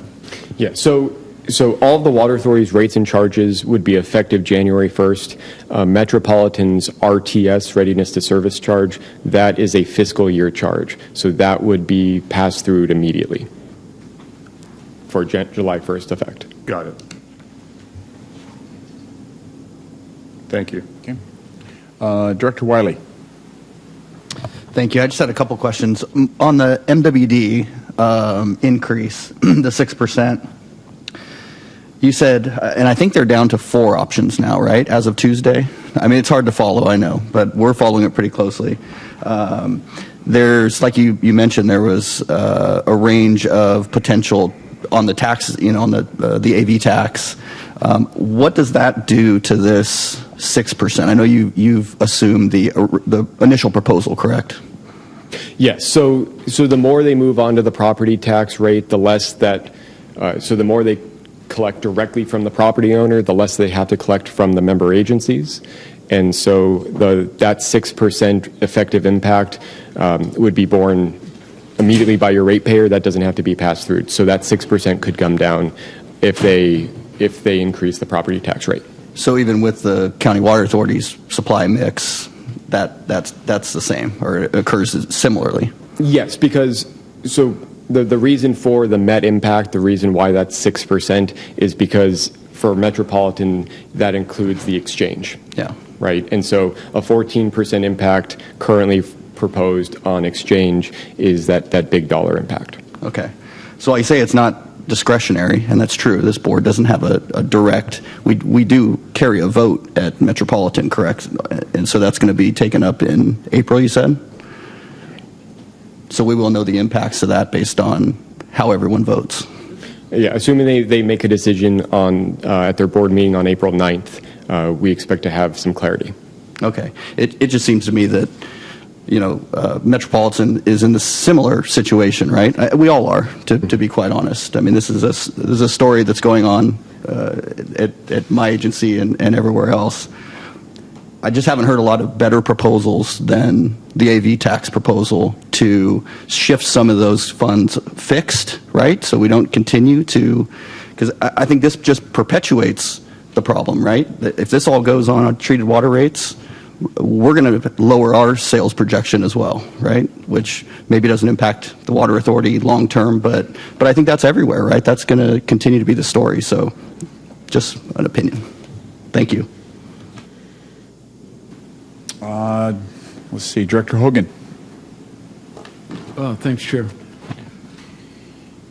Pierce, question with MWD ad valorem tax, and maybe I was going to ask a similar question at the imported water, but the ad valorem tax, if they increase it, the justification for the ad valorem tax currently is to pay for state water project.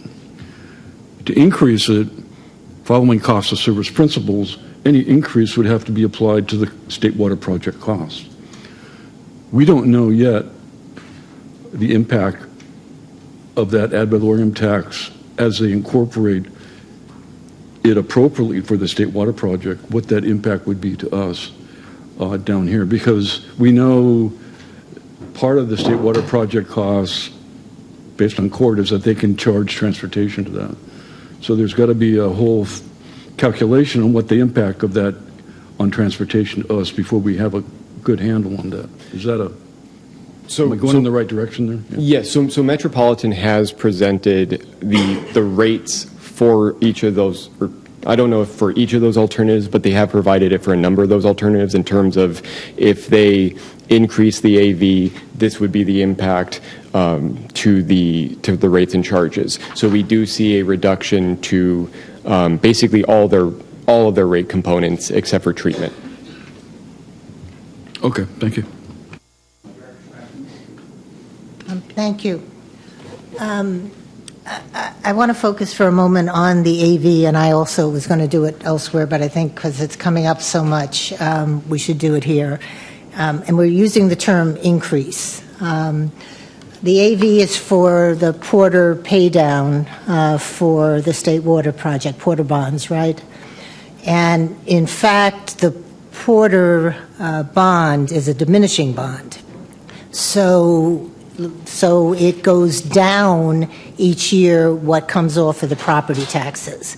So when we say increase the AV, it's actually that there's a decrease that should be taking place and is not taking place because there's a vote of financial emergency that must be taken at Met.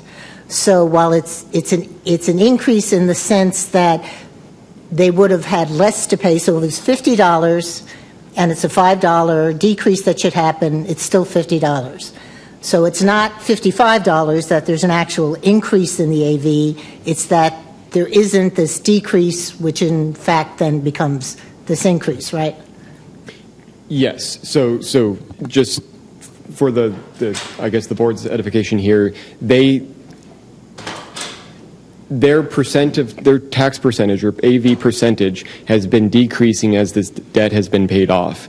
A number of years ago, as long as there was a settlement and as long as Metropolitan can say that that this property tax is critical to their fiscal integrity, they can exceed that limit. And they've been doing that for the past decade or so.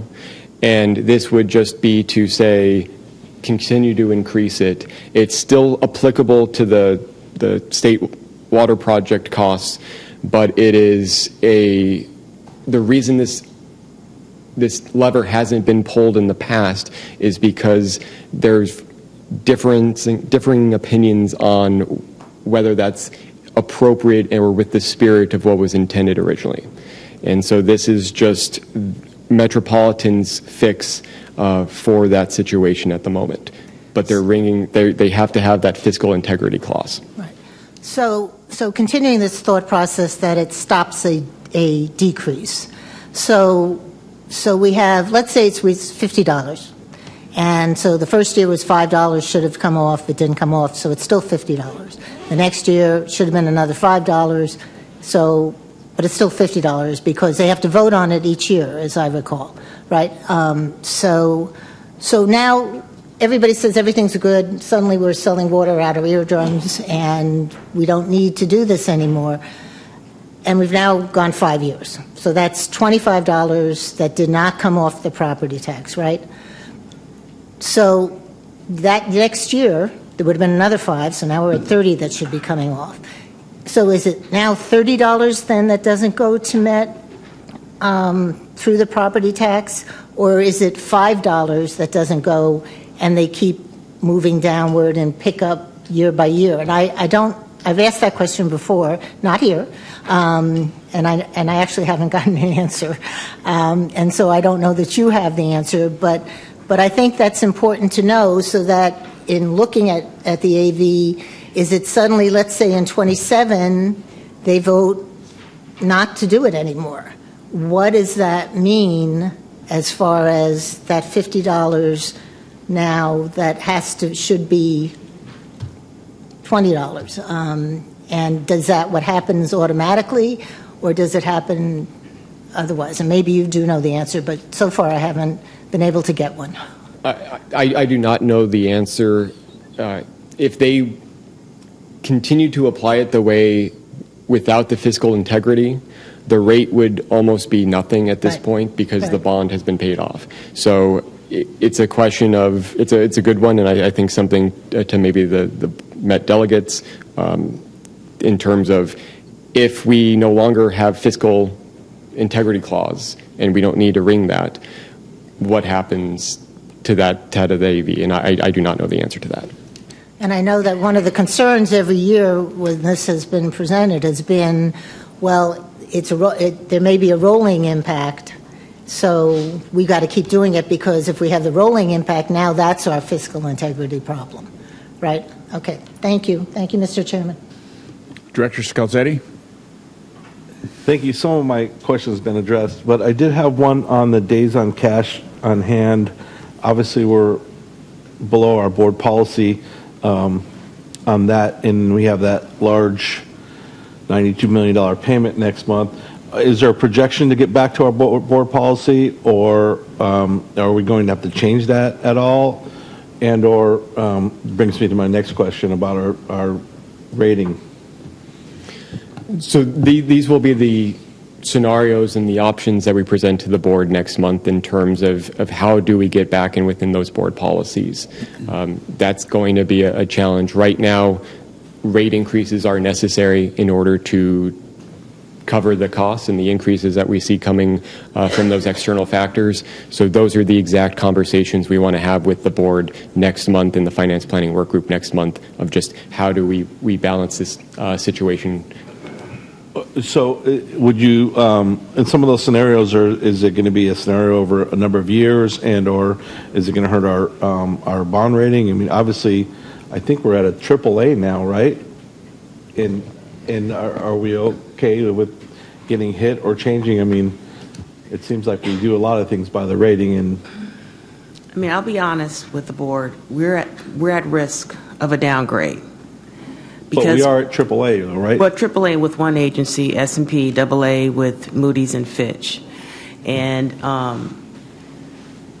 even if we would still be within the board policy if we drop below the RSF target, but then we are still below our days of cash. So we're already at risk with our financial metrics. and the board has up to 3 years to pay it back, but during those 3 years, we're not meeting our financial metrics. And I think we threw out a number. I know we haven't actually evaluated the number, but let's say there's 2 bookends, and in order to maintain the financial integrity as well as the CIP infrastructure reliable metric, it's probably going to be too prohibitive for this board to consider. And so we will present some options. And my hope is that we can maintain the ratings, but if the board chooses not to, then let's try to mitigate what the downgrade looks like. Let's say from AA plus to AA minus, or go below no below a single A. So those are the kind of metrics we're going to show the board, and the board will have to, eyes open going in, what kind of Band-Aids potentially are we looking at infrastructure reliability, and what kind of Band-Aids are we looking at for a rating downgrade. But given where our financial metrics are at this moment, we are very close to being downgraded. And with those scenarios, are you going to have more than just 1 year snapshot, or are we going to have a couple of years? Because obviously we're not going to fix everything in 1 year. Yeah, the staff is working on that. Yeah. Okay. Thank you. Lisa Marie, if you could you explain a little bit about the time it would take to recover from a downgrade? I think that if we were to be downgraded, we're looking at the end of this calendar year and then the number of years. And I think that at one point we did have an estimate, like based on the cost of funds, what that would take over a 5 or so year period, right? It'd be a 5 to 10 year period to get upgraded back, because we'd have to basically prove to the rating agencies years of maintaining the metrics that we lost. We can't just go back 1 year, because then they don't have confidence that this board is going to do exactly what they said to do. So we have to then, it's a credibility issue. And so we lose credibility, and just like when you lose that credibility in any part of your life, you got to earn it back, right? And so that's what they're going to be looking at, us earning back our credibility so that we can, so once we get to those metrics, it's going to take years for them to see that we're back in line the way we have always been. But I mean, I'll tell you guys, this is rough, right? It's tough for the staff. It's tough for you guys. It's very painful. Director Kennedy. Thank you, Chair Rant. I'm not a member of the committee, but I appreciate the opportunity to comment. Can we go to slide 21? It's different on the online, but yeah. The $92 million draw on debt service, perhaps I misunderstood last month, but I thought this might have been, there was going to be a $100 million refinancing this year or issuance. I thought this was to refinance this, or is that a different, did I misunderstand that last month? So this is our debt service payments. We make payments in April and October for our principal and interest, so this is what's reflected there.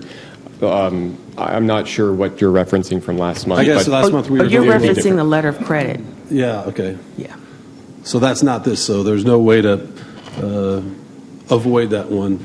Okay, I think can we go to the next slide? Oh, there was several of these. The one thing when I look at it, when you look at our sales going down, but our cost staying, our revenue going down right along with it, the dollars an acre foot going across, I think it reflects the reality of the fixed charges, even though there's going to be some marginal improvement starting next year, are still well below what this agency really needs to be fiscally solvent. I mean, the consumption-based fixed charges are that. They're consumption-based fixed charges. The only real fixed charge we have is the IAC, and it's only about 5% of revenue. And I think that unless and until we, as a board and as a region, come to grips with that and realize that we've got to significantly ramp up our fixed charges, there's no way out of this hole. We can't keep whistling down this line. So how we go about it, we don't have the luck of Met to have an ad valorem tax we can just kind of extend and pick up, but we're going to have to find some other painful mechanisms to increase fixed revenue. When we look at the slide a couple down here, from I think it was slide 25, you look at these forecasts, and I appreciate seeing these here because they're much more reflective of what many of us thought than some of the stuff we were seeing a year, 2, 3 years ago. All those blue lines are under our take-or-pay numbers, and as I understand it, San Vicente is extremely full. Right now, if you go to slide 33, and we've filled it up, oh no, maybe it was 32. The one that showed that we've got how much, in storage, maybe it was 13, hold on, the numbers are all screwed up, or 22 again.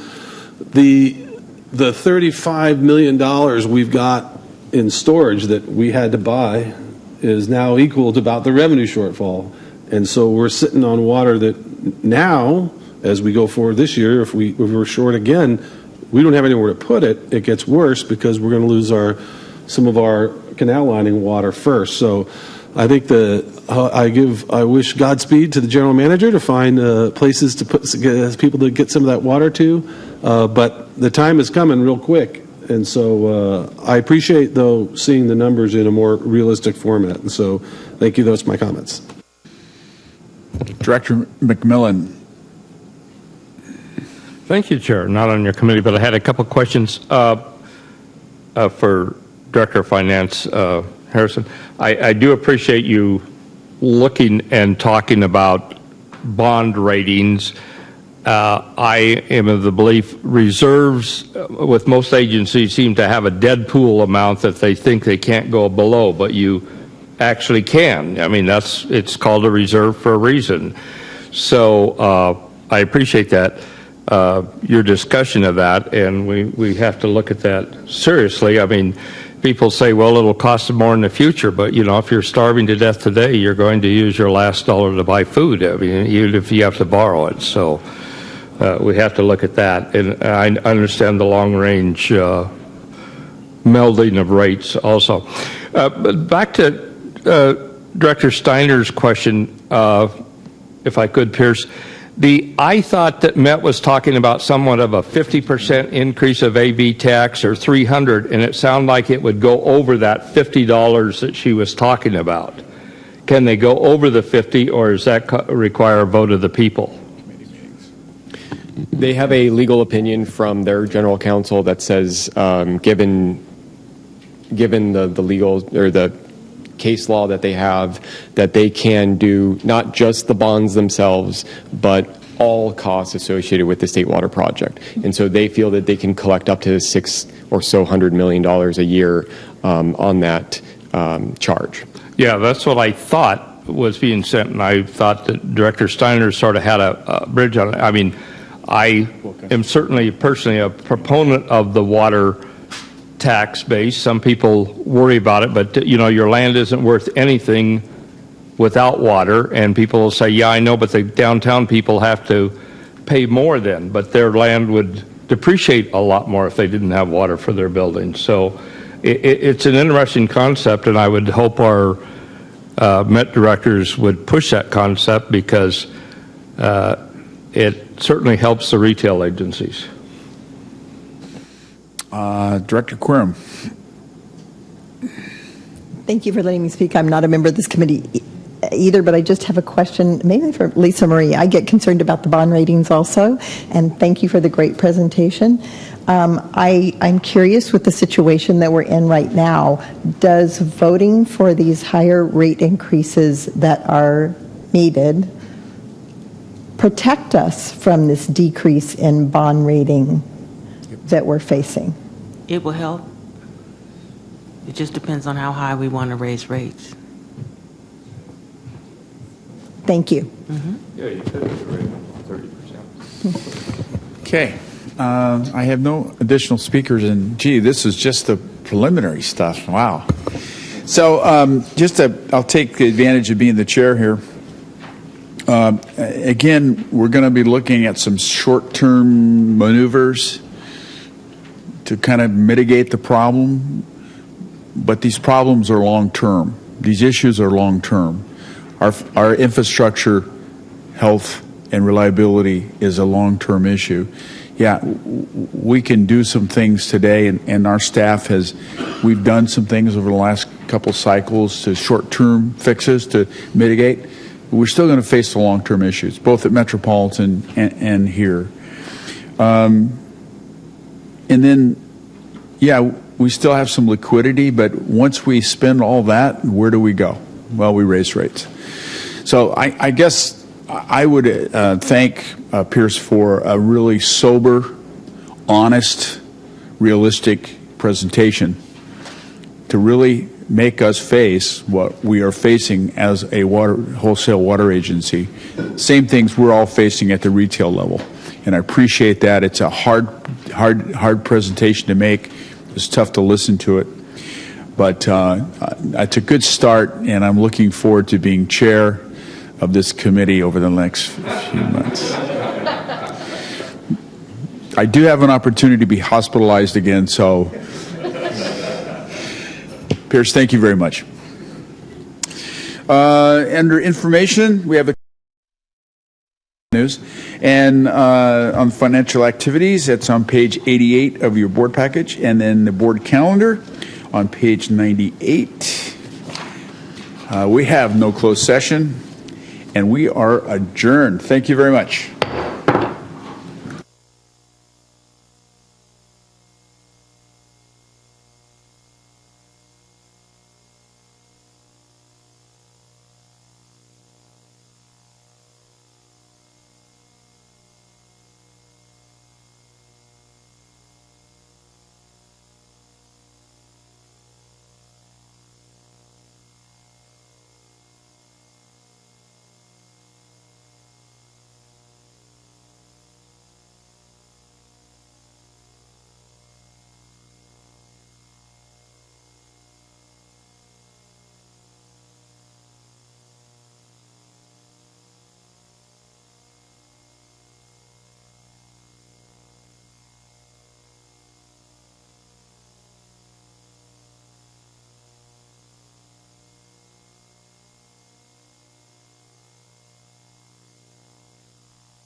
Get my mic.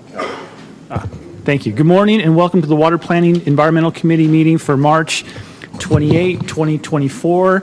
I will turn it over to General Counsel Edwards for a remote participation request from Vice Chair Smith. Thank you. Director Smith will be appearing remotely pursuant to Government Code Section 54953, just cause. No vote is required for that section.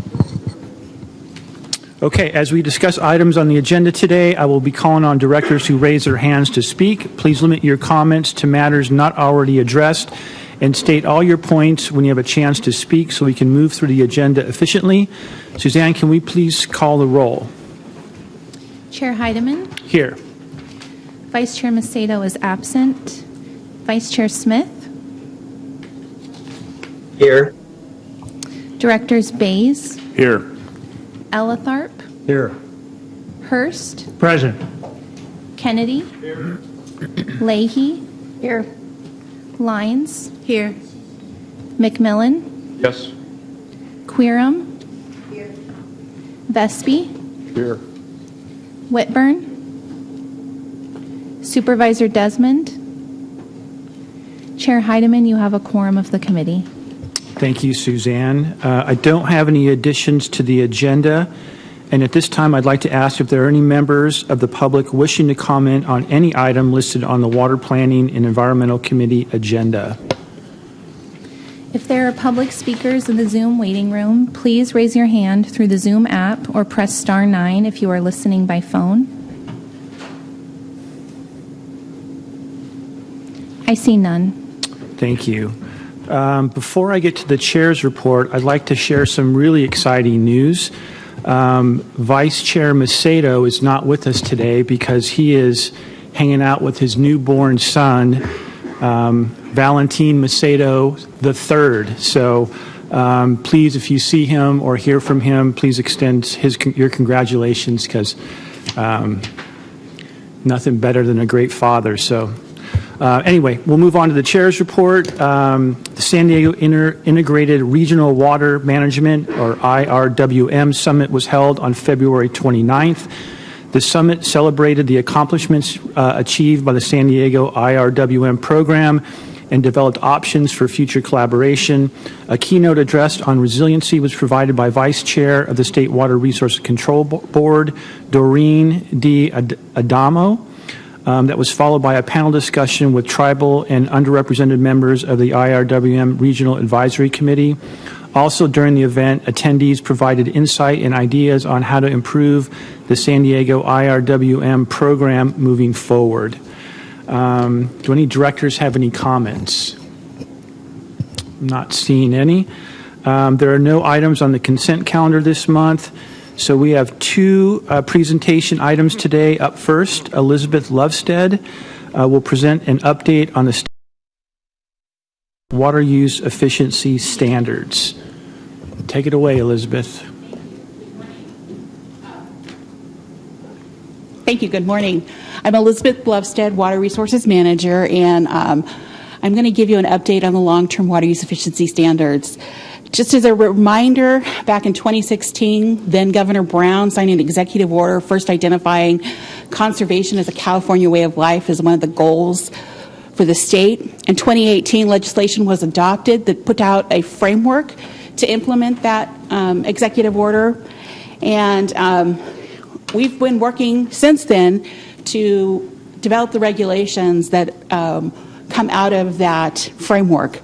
Right now, we're about 2 years behind, but I think we're seeing the light at the end of the tunnel and should have a regulation adopted this summer. So last summer in August, the State Board released its first draft of regulations. It introduces the regulations and started the one-year clock. And so they have 1 year to adopt the regulations. If they don't adopt it within a year, they don't exactly have to start over, but it really will require them to do quite a bit of work. So there's a lot of impetus on getting the regulation completed by August 18th of this year. In October, there was a State Water Resources Control Board workshop, and comments were received. There was a lot of comments about how the regulations were infeasible and not cost effective. Water suppliers were concerned about the ability to meet the long-term targets, and even how they would even save water with some of the best practices that were prescribed in the initial regulation.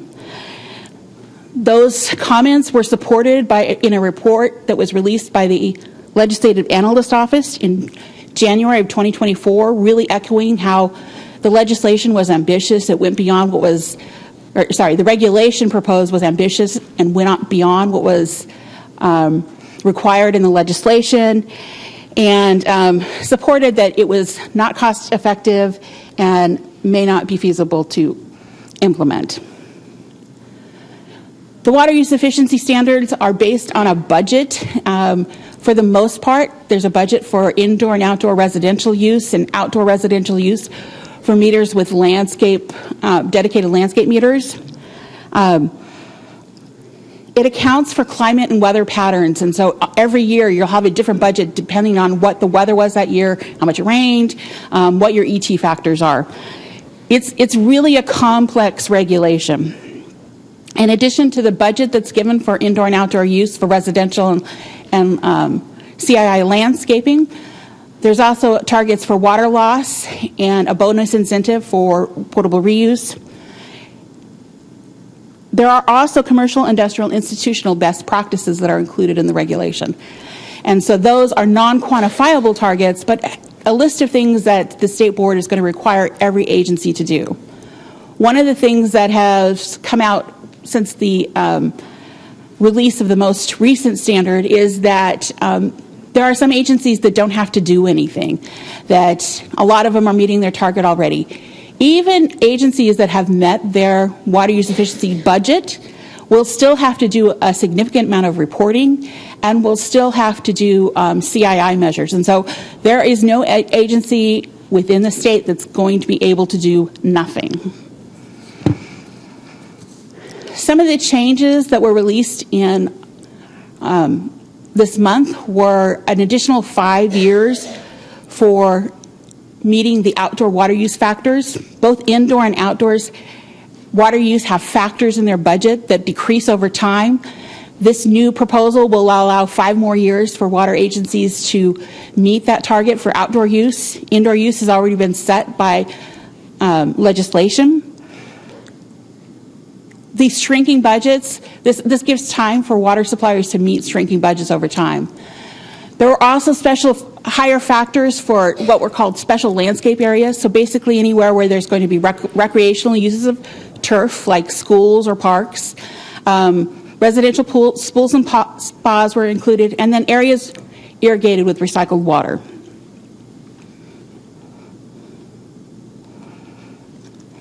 Other changes that were added to the regulation is improved flexibility and an improved timeline for CII measurements, a direct potable reuse credit for water suppliers that have less than 10% of their water use in CII. They have a different requirement for best practices, and it's a lot less than others will have to do. So really kind of recognizing that there's not a lot of, if you're only using a little bit of CII water, there's not a lot of opportunity for savings there. Non-functional turf, there were requirements, the irrigation of non-functional turf in the initial proposal. That has been removed, and there's some reporting requirements that are consistent with the legislation. And then a final item that was significantly adjusted was the reporting requirements. This is an area that's still part of our concern. There are a lot of reporting requirements, including trying to report on items that were deemed unquantifiable, like how much you save with outreach programs to CII. It's really hard to quantify those things. And so hopefully we'll be able to have an opportunity to continue to work with the board staff moving forward to kind of streamline those. Next steps, we're going to continue to collaborate with our associations and our member agencies as we finish off the development of these standards. We think there's going to be one more comment period before adoption in this summer. We are working with member agencies and others throughout the state on ways that we can implement this regulation, both looking at ways that we can help with doing things like measuring landscape, guidelines, and also just providing information, because although there are agencies that are very familiar with this and are ready to implement it now, there are also a lot of agencies that haven't followed it as closely and may not be quite ready to take those first steps. So we'll continue to report back over the next couple months as this regulation is adopted. And that concludes my presentation. Thank you, Elizabeth. I know it's been a long road. 2018 was a long time ago, very complicated, so I appreciate you keeping your eye on this, and looking forward to another presentation in the coming months. Do any directors have any questions? Director Lyons. Yes, Chair. I'm not sure if my button's working. Do you see me? I do. I missed that. Sorry. Okay, good. Thanks for verifying that. I think I had some trouble earlier. Yes. I do have a couple questions, and one is, do we have any measurement of where we stand currently at meeting the targets, the CII targets? Looking at the provisional data that the state has put out, most of the water suppliers within the region have invested in water use efficiency and will meet the long-term targets already. There are some that have some farther to go, but for the most part, this region has invested heavily in water use efficiency and is seeing those results. I'm glad to hear that. Thank you for adding that to your presentation today. As far as the reporting requirements that you say are kind of complex and maybe more than is needed and that's still under discussion, when we say that we've, as a region, met the targets, is it based on a different kind of measure than what's being requested as far as the reporting? What they're including in the reporting requirements is things like how much water did you save with an outreach program for CII? A lot of information for variances. How did you determine whether a lot of it has to do with the CII, whether the CII customer is efficient. And the challenge with that is, the example that's been given quite a bit is that you have two Starbucks. They're the same exact business. If you try to set an efficiency standard for both of them that's the same, you may not get the same results. One of them may be located next to a school and very busy and is doing a lot of work. One may be slower. So it's really hard to measure which one is efficient with the amount of data that we have. We can't, it would be infeasible to go in and get the receipts for every single CII business within the region. So we're trying to kind of work with the board to identify what is reasonable to collect and what is really not going to give a lot of good information moving forward. I understand that. Thank you for that clarification. I've seen some of what's been proposed for reporting, and I agree that it's probably overly complex for the level of information needed. However, I do know that we have results from a survey that we did, and I don't remember how long ago it was. It may have been 2020 that the Water Authority did to get public input as to water conservation, and we have used that report, those survey results at the San Diego Water District to get a sense of, could we do more for conservation in our district? And from looking at that, I just want to kind of add to what you're saying, and that is that I think our region has done a really good job of conservation, and kudos to us for that. And really, at the San Diego member agency level, we're really not looking at additional water conservation strategies. That we feel like we're in a good place and we've done a good job. So I just wanted to share that information. This is one of my areas of expertise, so I have a lot of thoughts on it. So I appreciate the opportunity to ask some questions. Thank you, Director Lyons. Director McMillan. Thank you.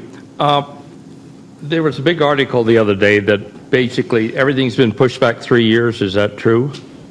5 years, I mean. 5 years is the outdoor requirements, yeah. Well, the outdoor is the one we're Yeah. more sensitive about.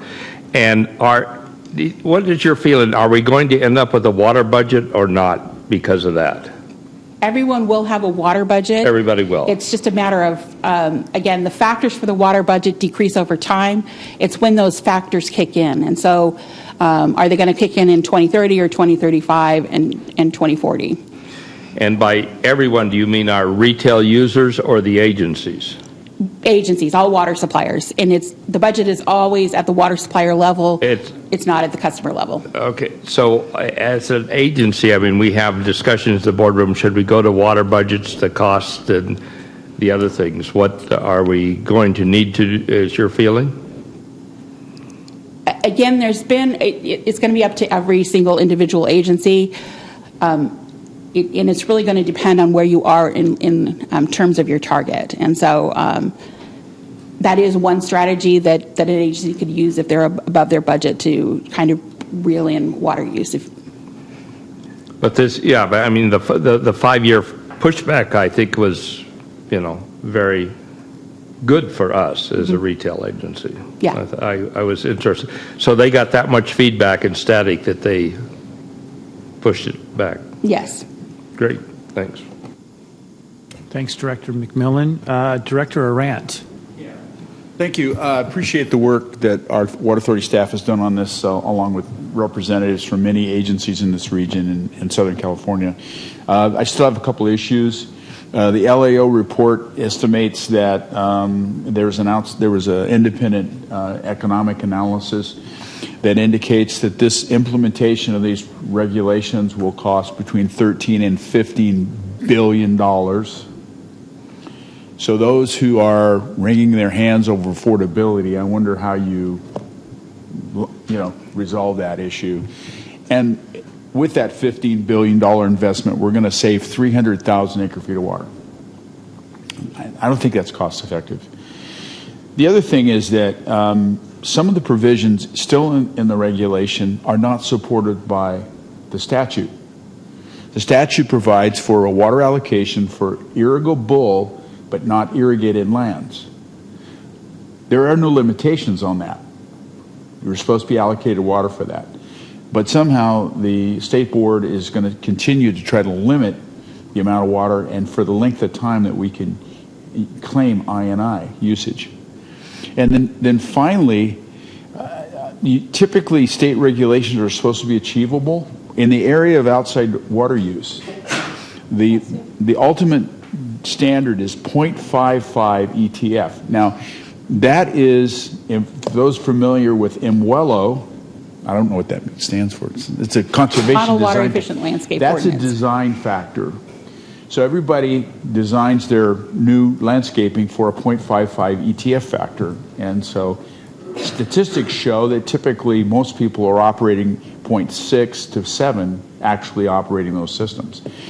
So we're either going to pay for every person in Southern California to change their landscaping or send them all to landscaping management school to hit a 0.55 factor. So there's still things in the regulation, even though we've got some more time and well beyond my retirement date to comply with this, there's still some structural things.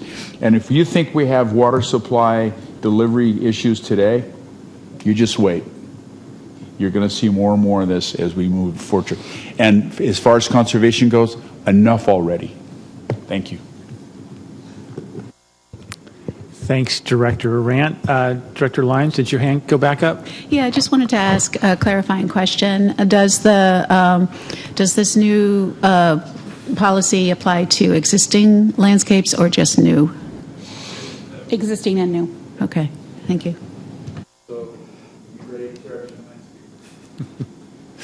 All right, very good. Thanks. He's still talking. Thanks, Elizabeth. Very, very good presentation. Appreciate that. All right, we're going to move on. Next up is going to be Efren Lopez, who will provide a water supply conditions update.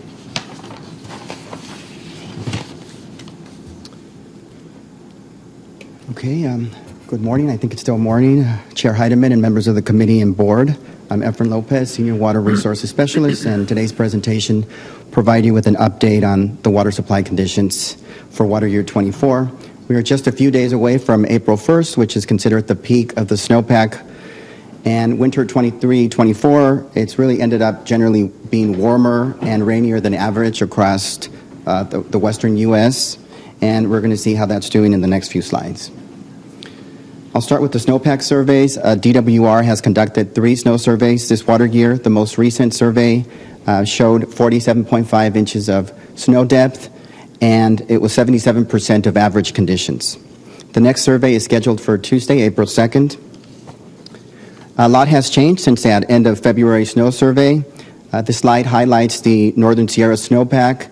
The snowpack has shown a 25% increase since that previous slide in February that they did the snow survey.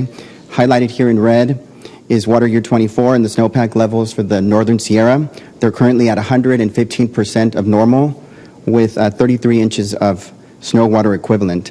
The state pack overall is also holding very strong at 101%, and this weekend's storm will probably add and top off the Sierra snowpack, pushing it towards the long-term average, which is quite different from what we've seen in the past few years, where it's either been very low or a very high snowpack. Looking at the Northern Sierra Precipitation Aid Station Index, highlighted here in red, water year 24 is currently reflecting 95% of normal with 41 inches of accumulated precipitation. And although this year is getting close to finishing as an average precipitation year, last year's totals, highlighted in black, were nearly 30% higher. Looking at major California state reservoir storage conditions, they are in good shape, thanks in large part to last year's strong winter storms. Statewide, the reservoir storage is trending at 115% of normal. Most reservoirs are above or near their average storage due to higher inflows that we've seen this year from the series of storms and atmospheric rivers that have passed through the state. So the blue bar in each of the reservoirs represents storage, and the yellow part represents availability in the reservoir. The Department of Water Resources has announced an increase to the State Water Project allocation. It's now 30% of requested supplies, up from the 15% allocation the previous month.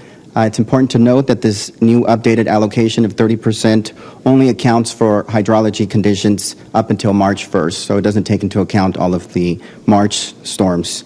And the allocation is expected to be revised next month, and it'll take into account these recent storms. The final allocation for the State Water Project allocation is determined around May or June after the snowpack and runoff have been calculated. Lake Oroville, it's currently at 87% of capacity and 125% of its historical average, with 3 million acre-feet in storage.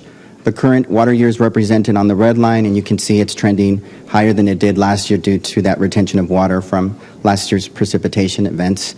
Oroville is a major supplier of the State Water Project, and storage has increased by 654,000 acre-feet since January 1st.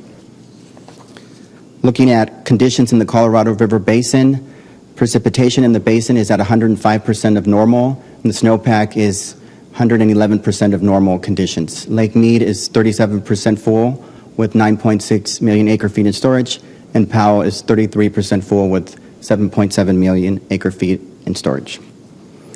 Looking at precipitation in San Diego County, for the month of March, Lindbergh Field has recorded a little bit less than an inch, and it's 73% of normal. A little bit more inland in Ramona, they've recorded 2.1 inches of precipitation, and Ramona is at 106% of average for March.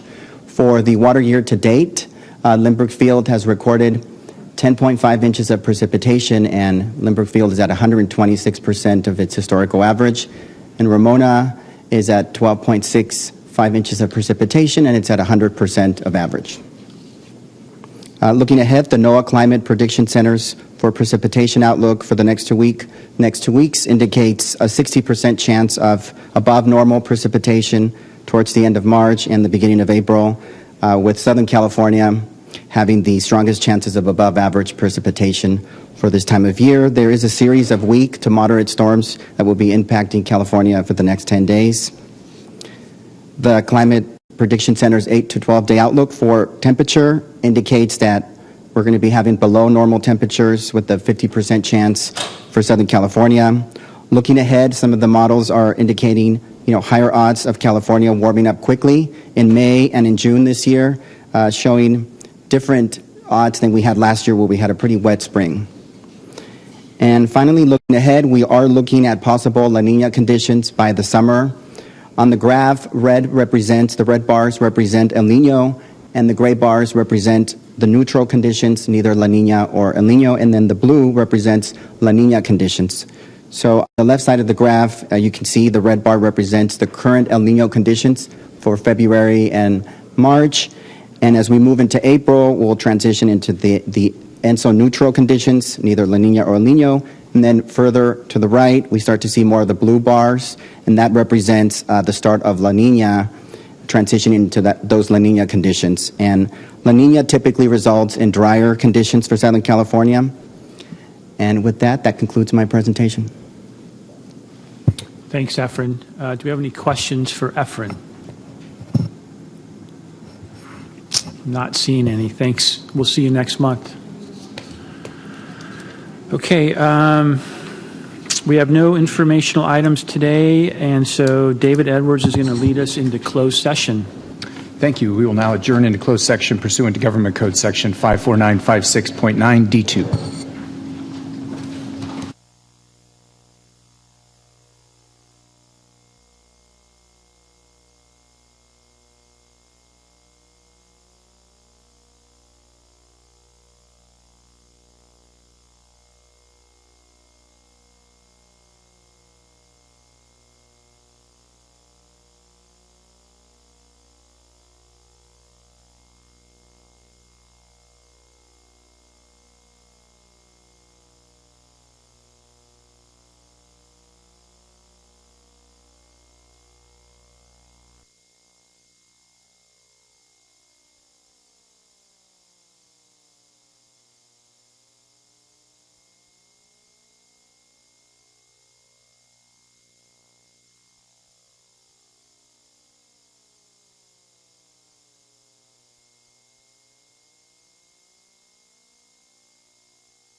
We have now emerged out of closed session with nothing to report.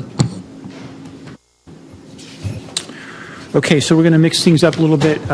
So we are going to adjourn the Water Planning and Environmental Committee, and we're going to break for lunch, and we'll be back at 1:15. Thank you.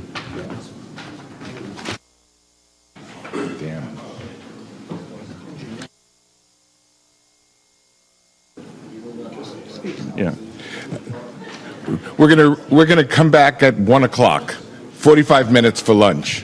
1 o'clock, please.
Good afternoon, and welcome to the Engineering and Operations Committee. I'd like to try to move this along. We have a long day and a short game.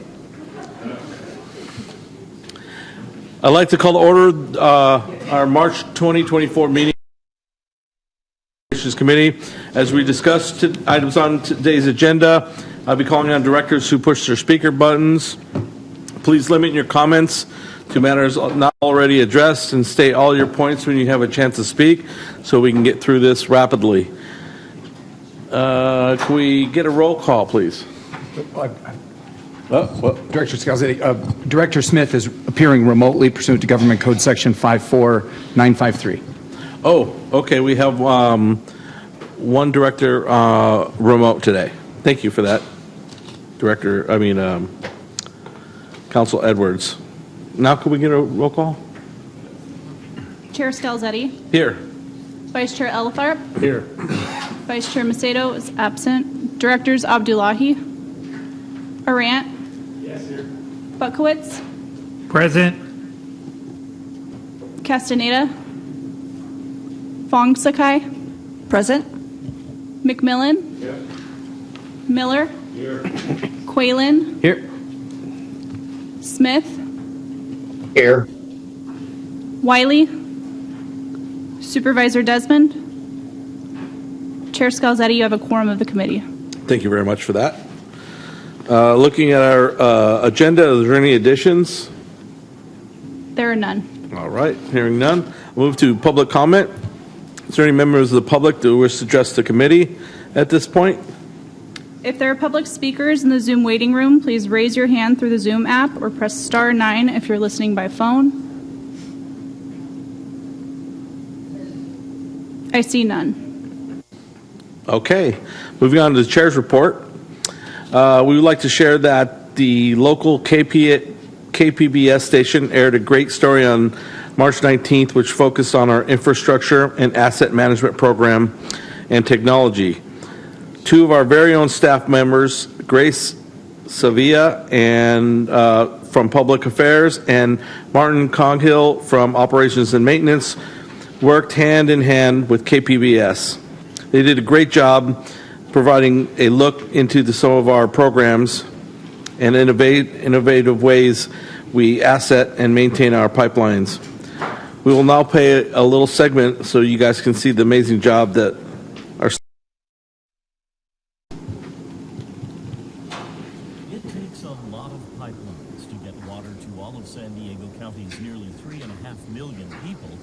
This story is about large diameter pipelines. This map shows the 308 miles of those big pipes running all through the county, delivering water to the San Diego County Water Authority and its 23 member agencies.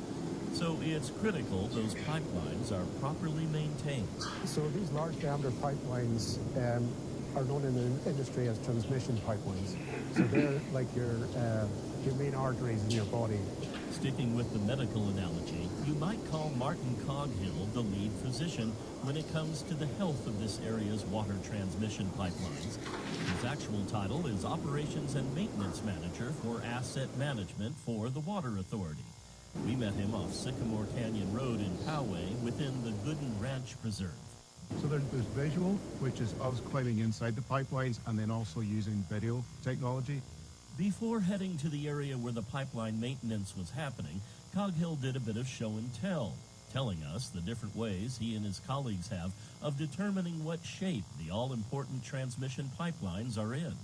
And then there's acoustics, and we have fiber optic cable, which goes in some of our pipelines. High-tension wires, shown in this cutaway picture of a pipe, will snap if something goes wrong. The fiber optic cable then picks up that noise and reveals exactly where there's a problem. And there's another kind of acoustic measuring device, this foam ball, an acoustic leak detection ball. This goes inside this foam insert, and the technology inside this ball can hear leaks as this flows through the pipeline. Back to the visual aspect, this device, invented by Coghill, he calls it Scanny. It makes high-resolution video surveillance possible in areas where it's a challenge for humans to be in the pipes. Some of them go through very steep sections, and that requires specialist.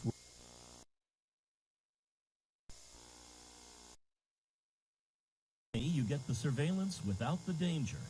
And scanning allows for us to lower the device with an array of 7 cameras so that we can get the equivalent resolution from someone being inside the pipe done via the cameras. There's another device being used for this inspection. We find it at a pipe access point just down the road. It's this contraption, an electromagnetic tool invented by the company doing this part of the inspection, PICA, the Pipeline Inspection and Condition Analysis Corporation. This is quite an ingenious tool. They've used inflatable surfboard technology to make this tool. These discs are all put down into the pipe where a worker joins them together. Then they're inflated and the high-resolution technology goes to work. The sensors will fit to the entire circumference of the pipeline. We can find the local corrosion spots that might be occurring to the pipeline, within the pipeline. While they may seem small, with the pressures and the volumes of water that we have inside the pipeline, even a leak can be quite devastating. This work was happening in what's known as Aqueduct 1, comprised of one pipeline built in the 1940s and Pipeline 2, built in the 1950s. Pipeline 2 is being inspected now with repairs to follow. Then the older one is up next for inspection and repairs. So this condition assessment, which involves 15 miles, we anticipate will be complete in about 4 to 5 weeks. There's some other work going on in this pipeline to rehabilitate these structures, and that will take about a year.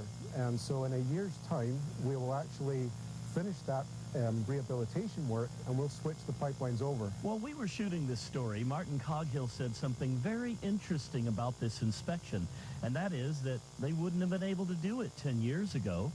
The difference? Conservation by water users in San Diego County. The demands have come down sufficiently enough that we can isolate one pipeline from the other and just supply for this time of year using one pipeline.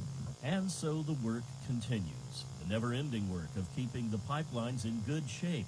The pipelines that deliver something no living thing on Earth can do without, the elixir of life, water. John Carroll, KPBS News.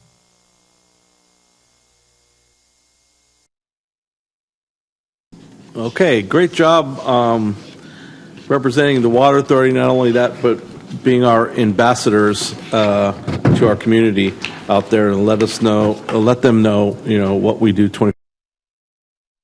And a speaker quote, Director Fung Sky. Thank you, Mr. Chairman. I really enjoyed that, and I only wish that we had a heads up in advance so we could record it and we could watch it over and over again. Would it be possible for us to, is this available online? Is there a link perhaps as to somewhere where we may be able to connect and see this in its entirety? Yes. Thank you. We can send you the link. That would be fabulous. Yeah. Thank you. And I have to admit, my colleague immediately adjacent to me, Director Fernsteiner, she and I were very, very excited that we got this kind of coverage for our facilities. So thank you and congratulations. Okay, moving on through my chair's report. Also would like to thank directors who were able to attend the field trip to our new operations and maintenance facility to witness some of the walls and panel tilt-ups earlier this week. Directors Hurst, Kennedy, McMillan, and myself witnessed the 180-foot tall crane lift several of the 200,000-pound panels into place. The crane itself had an additional 280,000 pounds of counterweight for a total of just under 500,000 pounds, and it took 17 semi-trucks to come and deliver the crane to the site. So thank you, Eva, for putting that together. We anticipate maybe more in the future to see the progress on our new operations and maintenance facility. Thank you. Do I have any comments from my directors or my vice chairs? Nothing? All right. We don't have anything on our consent calendar. And Oh, yeah, we do. I'm sorry. I just want to make sure you guys weren't sleeping after that lunch. We have one notice of completion for our Kearney Mesa headquarters HVAC equipment replacement. All right, we have a motion and a second. And do we have any comments? Awesome, no comments. Can we get a roll call? Chair Scalzetti, Yes. Vice Chair Elefthart, Yes. Vice Chair Macedo is absent, Directors Abdullahi, Arant, Yes. Buckowitz, Yes. Castaneda, Fong Sakai, Aye. McMillan, Yes. Miller, Yes. Quaylen, Yes. Smith, Yes. Wiley, Supervisor Desmond, Chair Scalzetti, the motion passes. All right, thank you. Moving on to our action discussion items, we have nothing. We have no informational items. We have no closed session items. And once again, Engineering and Operations Committee is the most efficient for the day. And we'll have imported water in about 280 seconds. Glad you got something done, Joe. Adjourn.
Good afternoon. My inaugural run at running the Imported Water Committee will begin.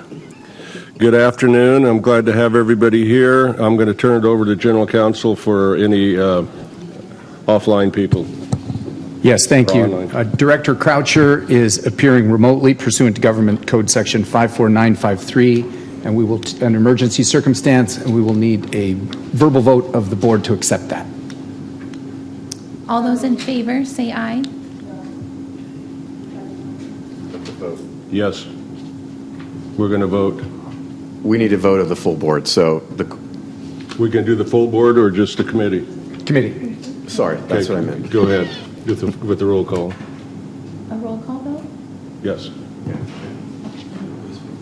For the committee. We can do a voice vote on We this. do a voice vote? We can do a voice vote on this. All right. Do we need a motion? We have one. And a second? Second. Got it. We got a motion and a second. All those in favor, say aye. Aye. Aye. All those opposed or abstain? Okay. Croucher's good to go. Thank you. Okay, now then we can call the roll for the committee members. Chair Miller, Here. Vice Chair Madaffer, Vice Chair Myers, Present. Directors Castaneda, Croucher, Here.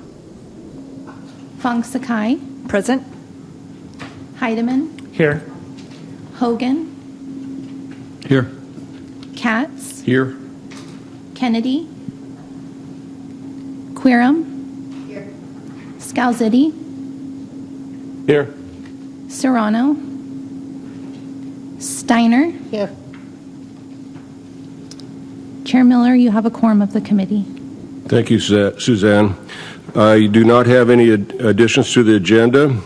At this time, I'd like to, is there any member or vice chair would like to make any comments? And is there anybody here? I don't see that. So is there anybody here from the public? I see a pretty vacant room. Anybody online or? If there are public speakers in the Zoom waiting room, please raise your hand through the Zoom app or press star 9 if you are listening by phone. I see none. Thanks, Suzanne. For my chair's report, an important milestone was reached earlier this month when Reclamation released its final EIS report that will guide the near-term support on the Colorado River, commonly known as Bucket 1A and Bucket 2. The lower basin states have come to an agreement amongst themselves on how to proceed with their conservation and their saving water on the river, but it's not in line with the upper basin. So those negotiations are still going on. The report selected the lower basin's consensus plan to save up to 3 million feet over the next 2 years. As you know, the water authorities agreed to leave 50,000 acre-foot of the QSA supplies in the river to support this plan, and the general managers and team are continuing to engage in talks with the parties while protecting California and our interests, but also to conserve water. At the same time, planning for the river's operations beyond 26 is ongoing and will probably take best part of the rest of this year and probably go into next year for a long-term plan. I'd also like to thank missing Jim Madaffer for doing all the work he's done, and Eric Heiderman for their efforts on this issue on the Colorado River Board. Lastly, Metropolitan continues with its budget and rate-setting process, which the delegates plan to discuss more as we go along. Liz is going to give her presentation on the budget, will be forthcoming. But we're going to change up the meeting a little bit, the agenda, and we're going to go into closed session first. Then we'll have when we come out of that, we'll have Liz give her report, and then the delegates will give their report last instead of first, so we don't do a double dip on asking questions. So that'll be the way we're going to proceed. General Counsel Edwards. Thank you. Pursuant to Government Code Section 54956.9D1, we will now adjourn into closed session.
Where's Lindsay going?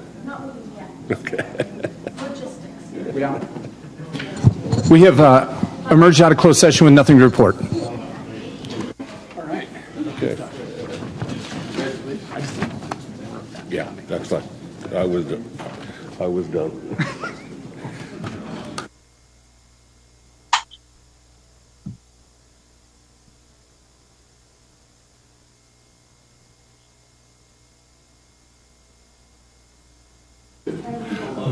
Okay. As soon as Lindsay gets organized, we'll get back to work here. Up next, we're going to have a presentation by Lynn Mendelhusen on the budget and rate structure conversations at Met. Is she here? There she is. Yeah, good afternoon, Chair Miller and members of the committee. I'm Liz Mendelson-Hosen, the Principal Water Resource Specialist in our MWD program. And today I'll be presenting on Met's proposed budget and rates. The memo accompanying this presentation can be found starting on page 113 of your board packet. So even as we diversify our water sources, because we pay Met to deliver our independent conserved Colorado River supplies, Met costs impact our budget and rates. Most of our budgeted Met bill is to transport or deliver the canal lining and conserved water we buy from the Imperial Irrigation District, which combined is about 280,000 acre-feet a year. Most of the Met water we now purchase is treated, so you can see the other parts of our Met bill relates to Met supply and treatment.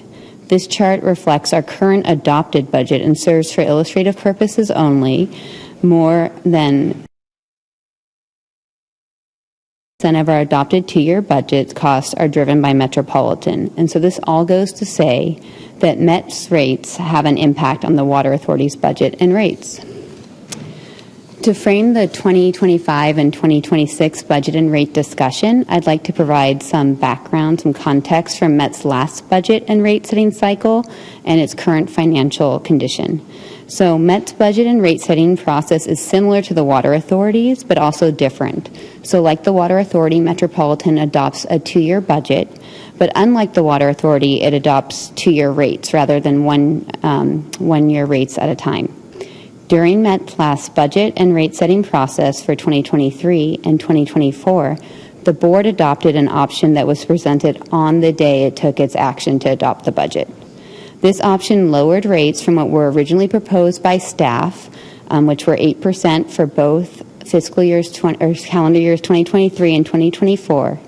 The adopted 5% annual overall rate increases were based on two modifications.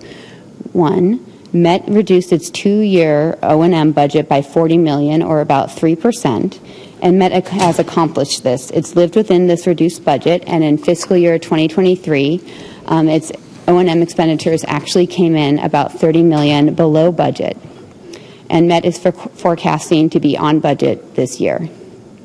The second way these lower rates were achieved was by assuming Met would get $26 million more in new revenue sources over the two-year period to offset operating costs, and it has done that as well.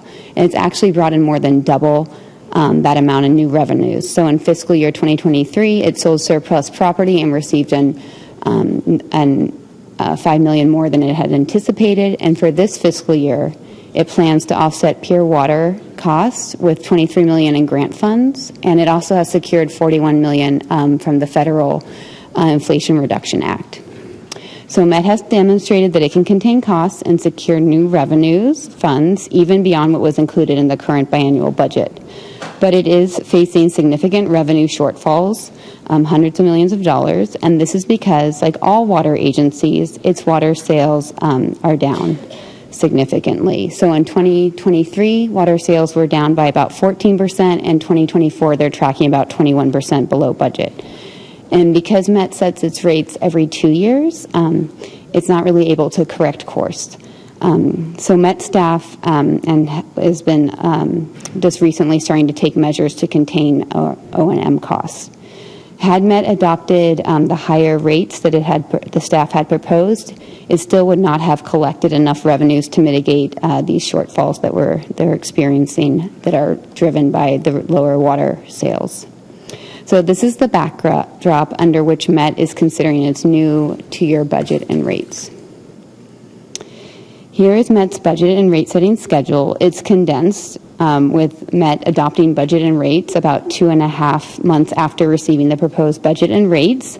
The February 1st proposal staff provided was for overall rate increases of 13% in 2025, followed by 8% in 2026. Met described this proposed budget as status quo, as it's continuing with its Climate Adaptation Master Plan for Water effort, or CAMP, which will include updates to its business model over the next 2 years. Met just held its 4th budget and rate workshop this past Tuesday, and it's scheduled to adopt rates in less than 2 weeks on April 9th. So Met attributed these steep rate increases to 3 factors, each of which have a 7% pressure on the overall rate. So lower water sales, which as you can see on the graph on the top, Met sales have been coming in below budget almost every year out of the last 10. Second reason is increased costs, in part due to inflation. And the third reason is that Met needs to maintain its minimum reserve levels. So right now, because of its revenue shortfalls, Met is leaning heavily on its reserves, pulling out hundreds of millions of dollars. And so 7% of the proposed rate increase is to build back up Met's reserves. And so it's above and beyond what it needs to meet its revenue requirements. Okay, since no agency at Met pays the overall rate, and the Water Authority primarily relies on Met to convey its independent Colorado River supplies, we pay the exchange rate for that service, and that is proposed to increase by 14% in 2025, followed by 6% in 2026. And then the treated water rate, which I mentioned we also get treated water service from them, is going up by 17% in 2025, followed by 8% in 2026. And I'll just share the big picture on Met's budget assumptions that will help with kind of understanding the ongoing discussions with the budget and rates up there. O&M costs, which are about 31% of the proposed budget and Met's second largest cost category, are increasing by 18% and include 19 new FTE positions, while Met has a more than 7% vacancy rate. The proposed water sales are about 17 to 18% higher than where their current sales are trending, and the proposal holds Met's ad valorem tax rate at the same level it has been at since 2013. So over the course of the 4 budget and rate workshops, I think we've seen 12 different alternatives that look at various combinations of assumptions for Met sales, ad valorem tax rates, new revenue sources, and reduced expenditures, among others. On this slide, I have the most recent ones that were presented at the 4th Tuesday workshop this last Tuesday. I'm not going to go through all these alternatives individually. I just want to give you a flavor of what's being presented and discussed up at Metropolitan.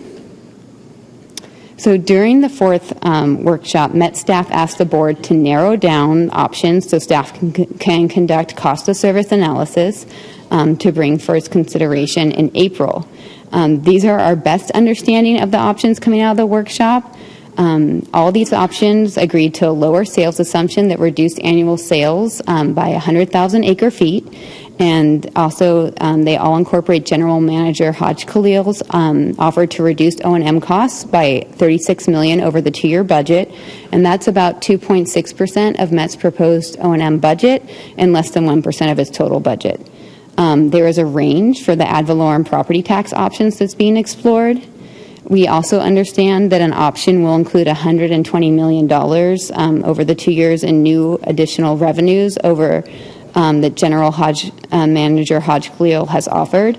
These additional revenues would come from the sale of water out of storage, and they align with Chair Ortega's suggestion that since customers' conservation efforts have contributed more than 2 million acre feet to the water Met has in storage, that Met could leverage that as a tool for affordability.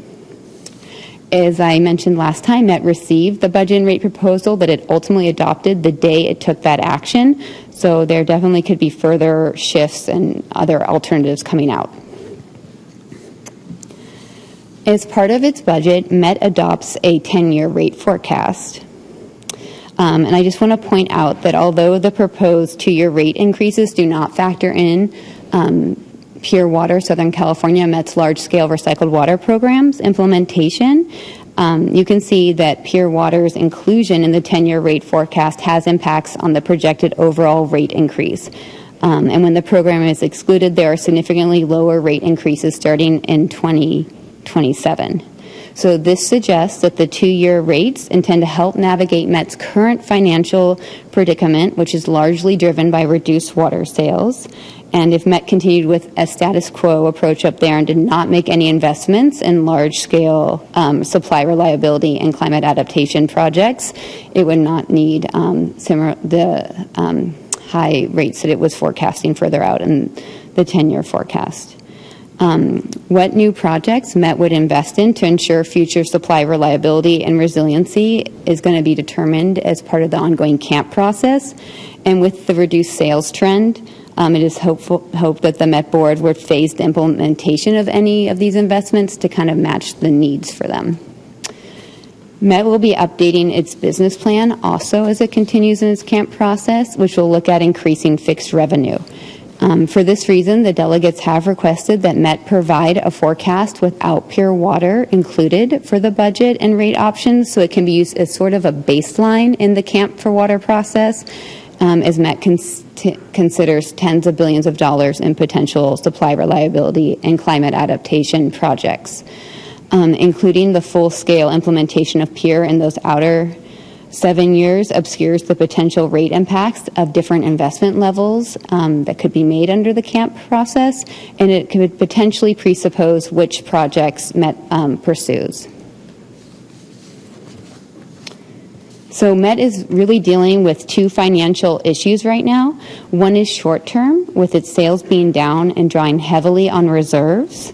Met needs to figure out how to make it through the next 2 years as it continues with its CAMP process and its business plan update, which will hopefully chart a path forward for its long-term financial sustainability. And then the second issue is really the pending business model and long-range financial planning discussions. And this is shaded by those lower demand for Met water. The line chart on this slide shows Met's actual water sales compared to the various forecasts of the 4 scenarios being used in the CAMP process, Met's 2020 Urban Water Management Plan, its 2 rate forecasts, and really the main point here is that its actual sales are trending below all these projections. Through the CAMP process, Met will identify and prioritize needed supply reliability and climate resiliency investments, and it will look for how to pay for these investments, including exploring new revenue sources, like increasing the ad valorem tax rate. In the CAMP process, the delegates continue to focus on getting the needed analysis and information to support the board's discussions and decisions on investments and business model changes, so that investments are right-sized and match the needs of the member agencies, while ensuring that Met and its member agencies will be able to afford these investments and Met remains fiscally sustainable. Chair Ortega has expressed an interest in Met looking at pursuing a new tax to fund these broader climate adaptation, reliability, and resiliency investments. So we expect that approach to come up later in the business model discussions. Like Chair Ortega and other Met directors, the delegates are looking at the business model discussions as an opportunity to look for new revenue options and part of Met's business plan holistically, so that Met is set on a path towards long-term financial sustainability. And that concludes my presentation. Thank you. Is that all, Liz? I thought there was a lot more in those 2 days. It seemed like an eternity. Anybody? Director McMillan. Yeah, just more of a math question. How do capacity fees go down? I mean, I thought you were buying into the system. How did they go down 4% 1 year? Yeah, so Met's response, I think, was that that's how the numbers work down the cost of service. There's only certain costs that it's recovering, and those costs are what they are. So when it goes through the model, That's what it's telling it based on the No, I cost. understand them recovering costs. I just don't, I would think that that would be relatively level or going up given inflation and everything else. Yeah, we also had a similar question, and that was the response that I believe we got. Yeah, Director Smith has proposed in conversation capacity charges as being a revenue collector for Met. For instance, when they're doing new subdivisions out in the eastern area, that maybe capacity fees on new development would help the budget. One thing I want to point out on the budget, you just saw was 13 and 8. It's based upon 1.4 million plus acre feet of transactions. And what Liz just showed you was 1.06 million. That's in sales. Our 280,000 acre feet is a transaction.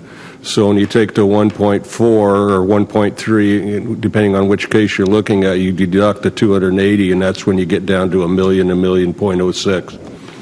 It's important to note. In the debates the other day, the reason you see three options is it was a general consensus that we're being overly optimistic in predicting a $1.4 million sales and transaction budget.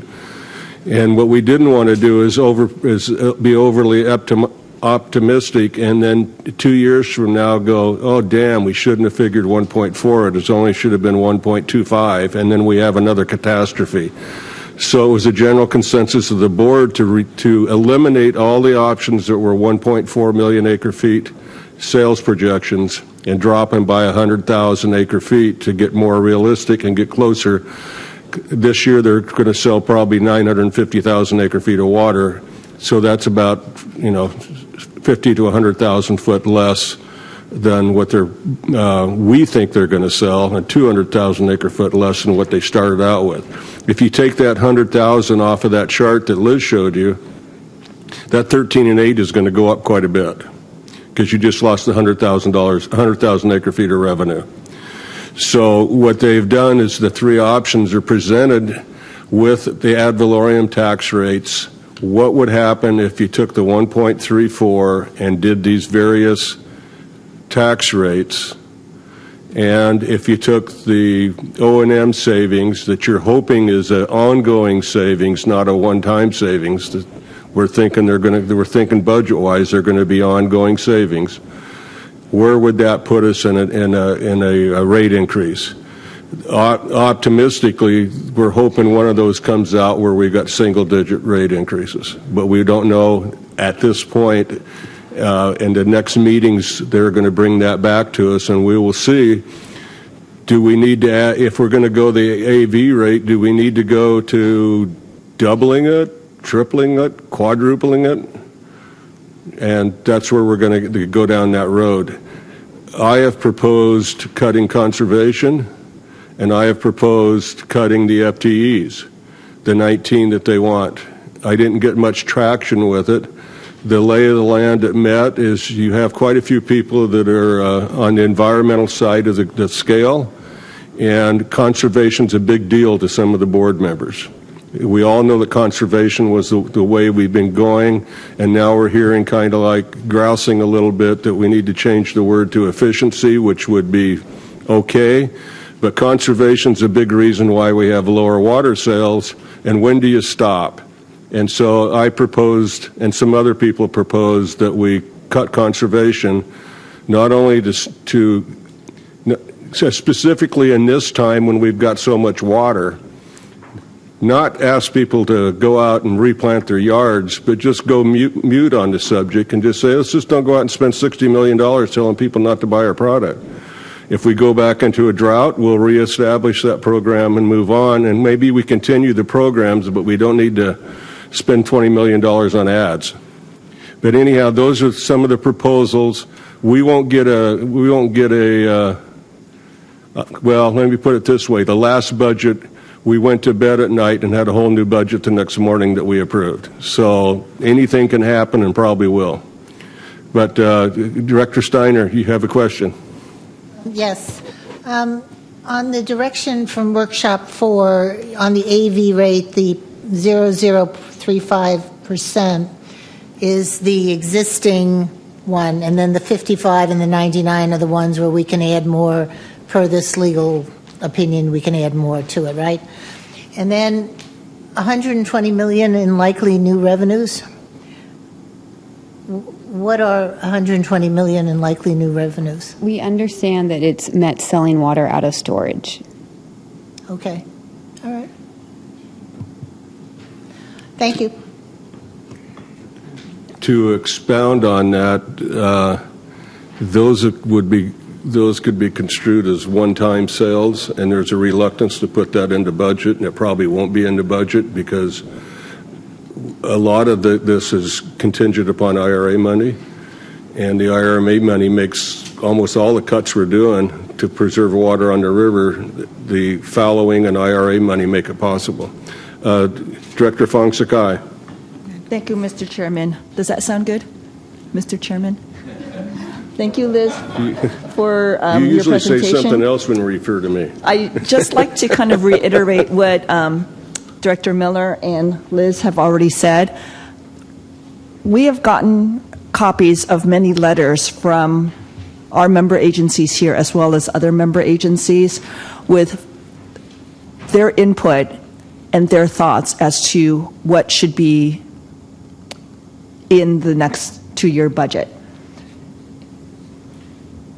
To tell you the truth, your 4 delegates do not know yet what we're going to be voting on, because chances are we haven't received the alternative yet from Met staff that we will probably approve.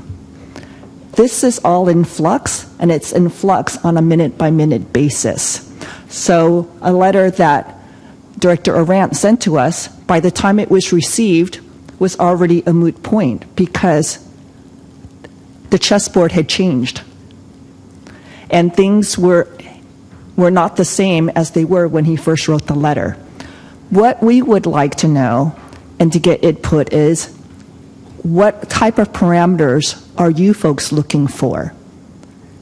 What would be acceptable for ad valorem, do you think, if you are willing to increase it? What is acceptable as far as rate increases? I know that Pure Water, Southern California, is not officially been adopted or even really truly discussed as to whether we will move forward on this project. But it's already been included in the proposed, projected 3rd year, 4th year, and further on in the budgets. So please have patience with us because we don't know what the lay of the land is going to be yet. But I think that it's really important to know that in the past, Metropolitan Water District for the last 10 years has overestimated the amount of water that's going to be sowed. So initially they came back to us with a 1.44 million acre feet. So during this last week, there were some that thought, well, that's going to be optimistic, but we directed board to come back with a 1.34. So we can consider that as an alternative. So chances are we're not going to have a bounce back with the amount of water that people are going to be using. We have made structural changes in the way that we use water. Another thing that is that staff at Met has been asking for additional full-time employees. I know all of our residents are struggling. You at your member agencies are struggling. I have difficulty asking for water rate increases and for increased staff because they feel like they want them. I can't, in good conscience, ask for water rate increases to hire more staff and for business to go on as usual at Met when all of you are struggling, when our community is struggling. As an example, the city of Los Angeles is going to be cutting 2,000 jobs in their next budget. How can we ask for more money for staff? We all have to tighten our belts, and I know all of you are. I have, back in, I think it was October or November, that was our first indicator that we were having financial difficulties reported to the board at Met.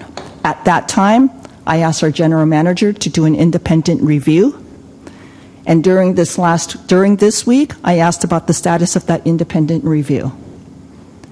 And he seemed to misunderstand me. We went back and we found the transcript with my ask, and I asked again after our meeting. I said, this is what I'm looking for. And when I asked our CFO about this also, she goes, oh, no, I don't know what you're talking about. I don't know what this is. This is something that was promised to us. This is something that I think we need for Metropolitan to find out what happened. How did we get to this point? What assumptions were made that were wrong? What can we learn from it so that we don't make the same mistakes again and end up digging ourselves into a deeper hole? So I am hopeful that within the next few weeks that we'll get some proposals that we can consider that are going to be workable. But I'll tell you, this is extremely stressful for all of you, for all of us, and for your delegates, because we do take the fiduciary responsibility seriously. But please do let us know what your thoughts are so that when we are given the alternatives up there, we can make the best decision for all of us, because we need to keep Met strong also so that the Water Authority is strong, so that your agencies are strong.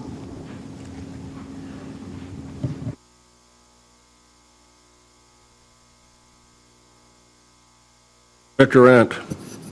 Me? Okay, thank you.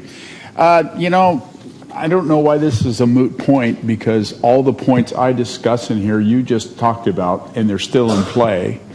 And you want to know what our parameters are. Well, I wanted you to know what my parameters were. I support the ad valorem rate. I don't support 19 employees. I don't support pure water, and so forth and so on. So I don't know why this is a moot point. Because if this is a moving target and you get the last minute presentation from Met staff, at least you've heard from me in March, not having to come back here and tell me what happened to the last minute. So I don't consider it a waste of my time or a moot point. I will continue to provide you my input, and hopefully you guys, when you say you guys, you mean all of us. Okay. Yes, my apologies, Director Arndt. I do not mean you personally, but we have had situations where letters were sent to us and the lay of the land completely changed.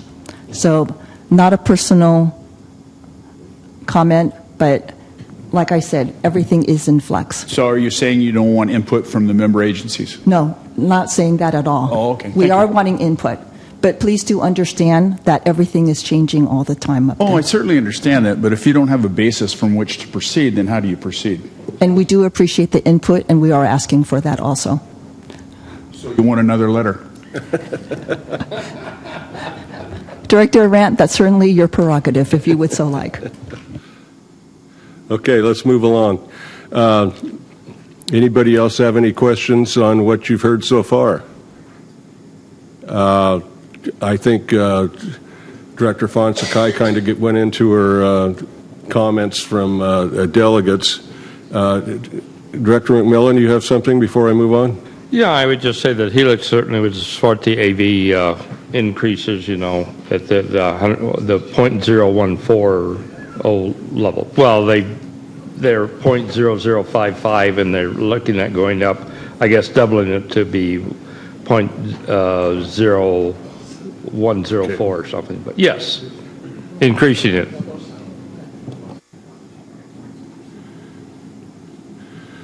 So something, I know Director Steiner stepped away, but the ad valorem tax right now is 0.0035, and we vote on that every year, and the delegates in the past have been reluctant to vote for it to continue on for the very reason Director Steiner was talking about, that was originally thought to be paying off a bond. The council at Met has been asked not once but twice by Director Fonseca to back up the comment that they can legally increase that rate, and council has said multiple times, yes, we can, but it does have to be used in conjunction with the state water project costs. In other words, we can't take that money and use it to defer treatment costs. So there are some caveats to it. but we have been assured by council that that can be raised.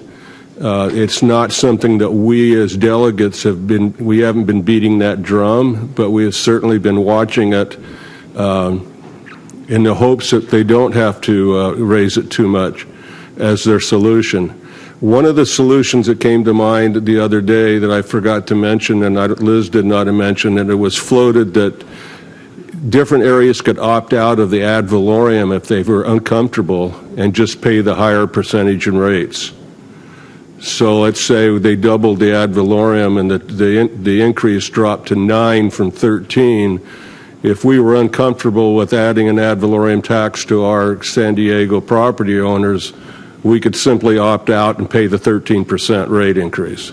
Now that's, again, these are just ideas being floated around. Nothing's been done with it as far as nothing's cast in stone. And I think that's what Director Fonseca is saying is that things change rapidly. Between our last meeting and this meeting, we had several new options come up. And then after seeing 9 or 10 options on this, we had things like, well, why can't you match this up here? And why can't you move this over here? And so with 35 people sitting in a room, you can come up with all kinds of new things, and that's how these things constantly stays in flux.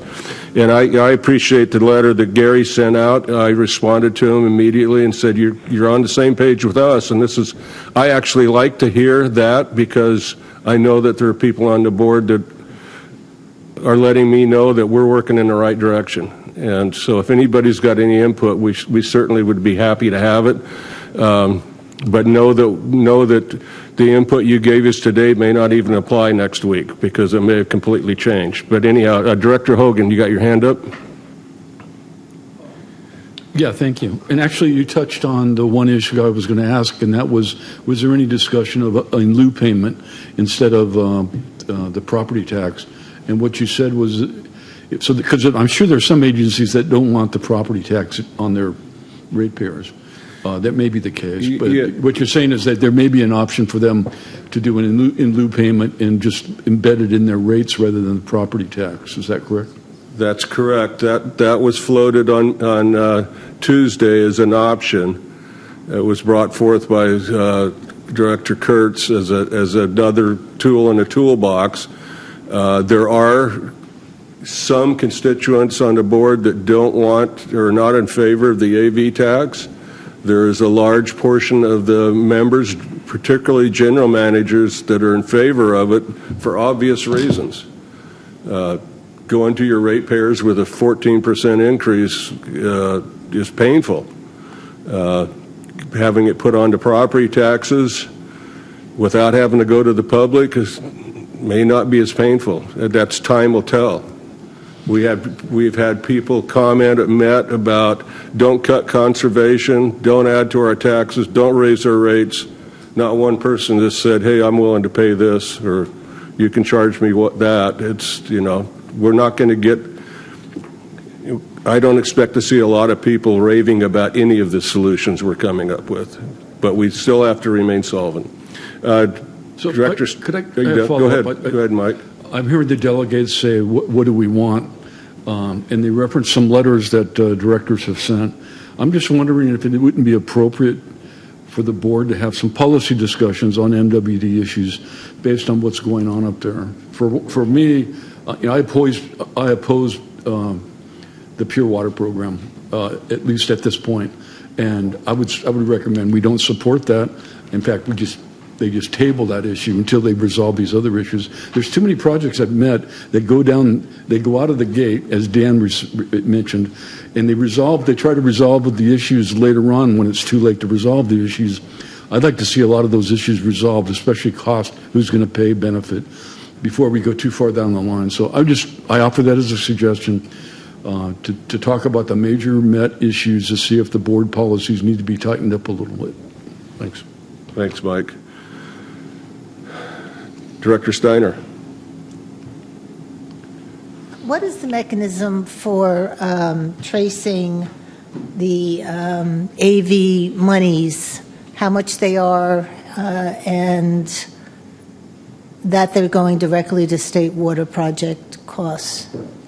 And that would certainly apply. It's easier to figure out for the existing rate, but for the increased rate, I think that's a really good question, Director Steiner. It's my understanding that I don't think there's like a trace for dollar, but I think the concept, as I understand it, is since the money they're collecting from the tax revenues is lower than their state water project contract cost, that they're going towards that. okay. And everyone here knows that the city does an in lieu for the taxes presently. So that's something that exists already down here.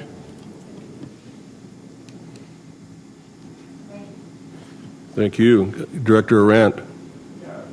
Back on the issue of the ad valorem rate, as I understand it, Burns-Porter Act, the tax rate allowed member agencies or contracting agencies on the State Water Project to put up to 100% of their fixed cost, their bonded cost.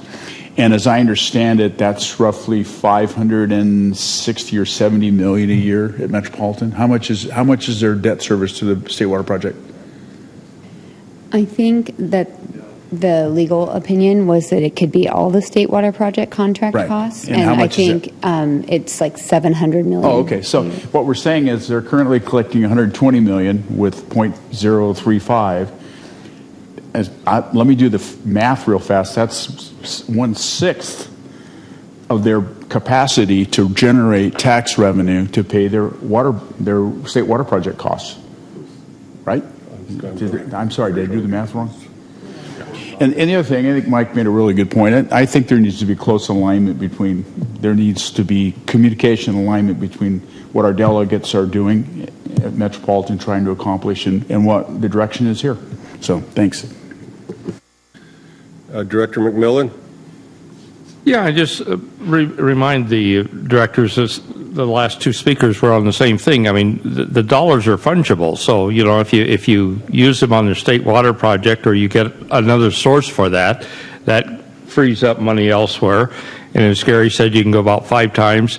And I'm reminded of something that Steve Peace, as a senator, pushed 20, 25 years ago that scared East County, of course, because it had the word taxes in it. But if you put your utility tax bill on your tax bill, not so much today, but then at least, when you went to your friendly tax man, you gave him your tax bill and the federal government subsidized 20 to 25%. So there was some strong incentives then, less now. But ad valorem tax is a nicer way for us at a retail agency to go than direct increases. Thanks, Dan. I don't see any other hands, and we need to move along so that we can keep our quorum here. At this point in time, we would go on to our delegates report. I don't have much to add to mine. I think Lois has talked. Tim Smith, would you like to give your report? Yeah, just from a historical perspective, this all started back in February 2nd. We've had 4 different workshops up there at Met, 2 in February, 2 in March. Your delegates and your team has been working very hard to make sure that the Metropolitan staff is accountable. I think this is the most open discussion I've ever seen up there. There's probably been over 100 questions asked and answered in slides. We don't always get the answers we want, but they've actually gone through and done that. You saw from Liz's slides, and the proposed rate was 13.8. Originally, before it came to the board, you combine those two, it's 21% over the 2-year period. Staff was discussing the budget itself, and it actually started at 28%. And so Dell was himself brought it down from 28 to 21. We actually made it, and I don't know, Liz, can you bring up the slide that's got alternative 1B through 6? I don't know what that one is. 57 maybe? So all the way up until the meeting, We were massaging the various ad valorem tax rates, O&M reductions, and new revenues. And we came pretty close to getting it back down to a 7%, 6%. And if you remember, the 7%, 6% were the rates that were included in 2 years ago's 10-year projections, when we had a 5% brought down from 9, and then year 3 and 4 were 7 and 6. So that was really our goal as the team, is to try to get it down.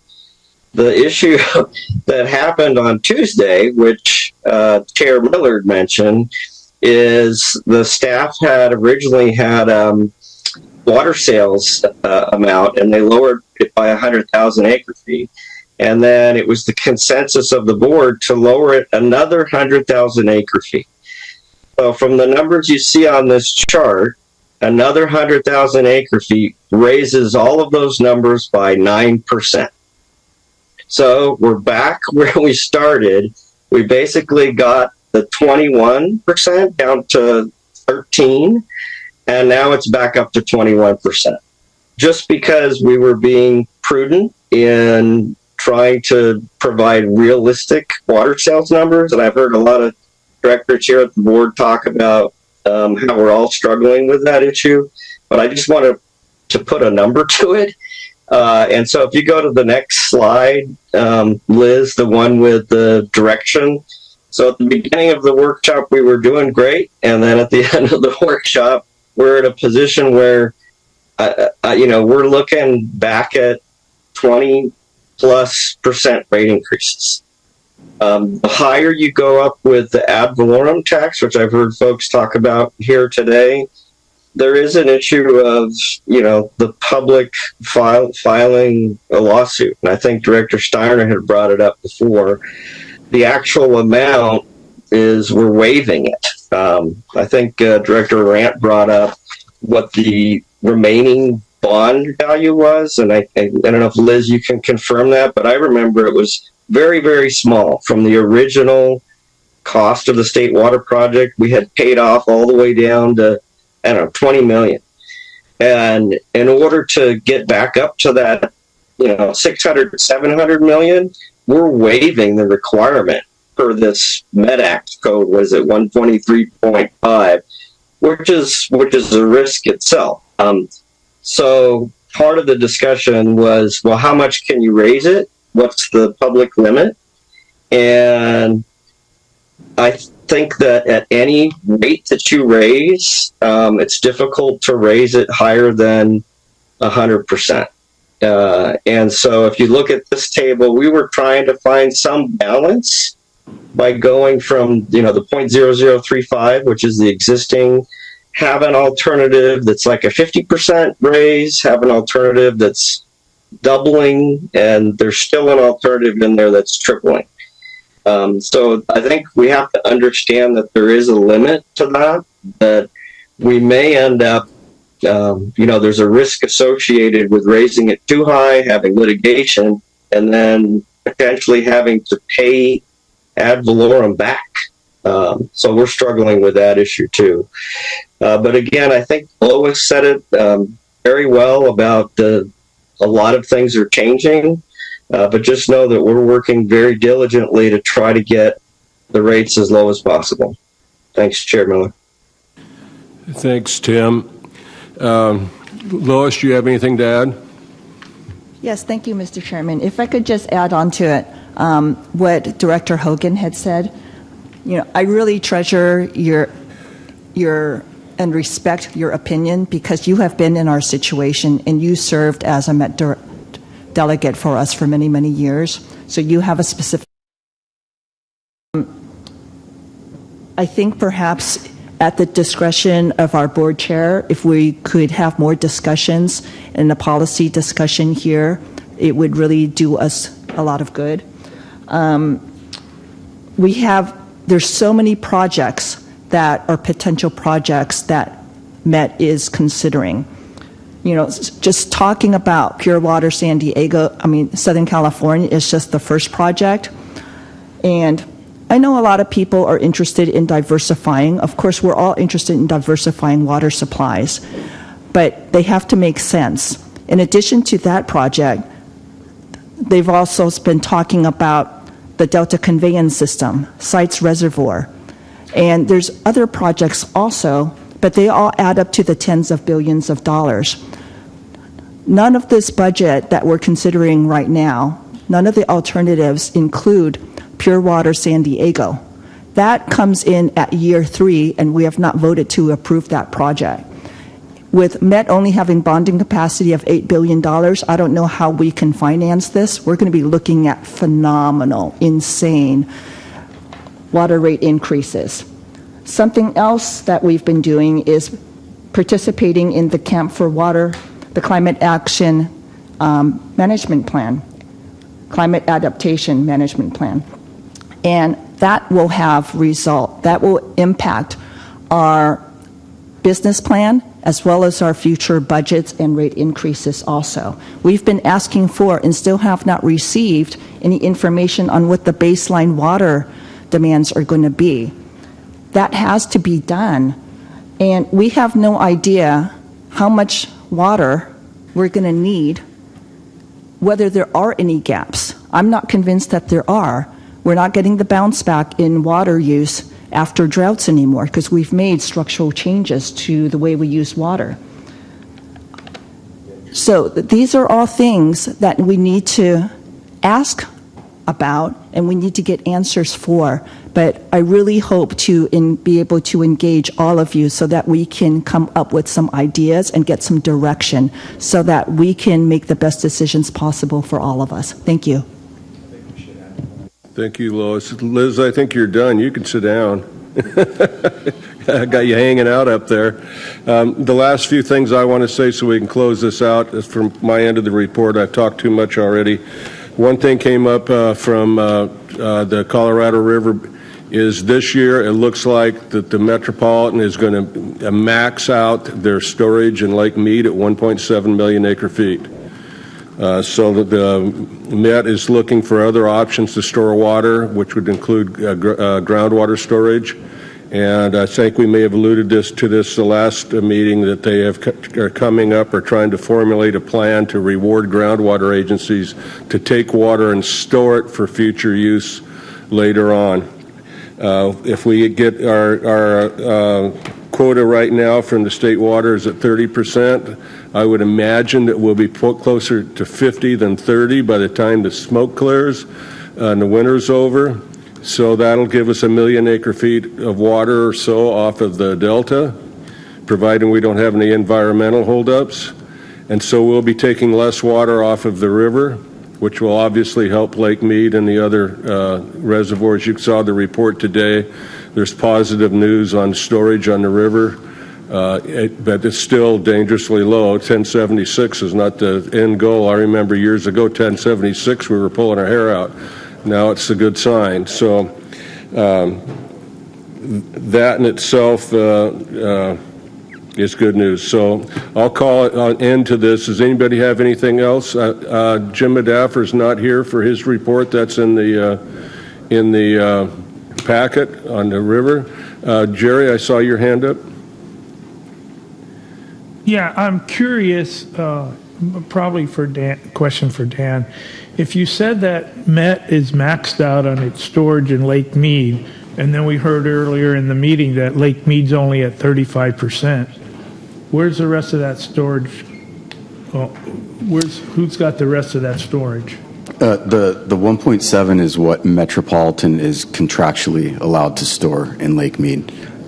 All of the Section 5 contractors have certain, well, not all of them, but IID has a limit, Met has a limit, Central Arizona and Las Vegas have limits, so does Mexico. So they're still freeboard in the system, but you can't store water there, and the reason is because there's not environmental clearance for it. Thank you. Okay. As I just said, there's a report from Jim Medaffer on the Colorado River Agency report for you can look at. I don't have anything else under information. Padres up 2-1. All right, so having said all that, we're adjourned. Board meeting in 5 minutes. Board meeting in 5 minutes. I'm going to get the last word.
Good afternoon.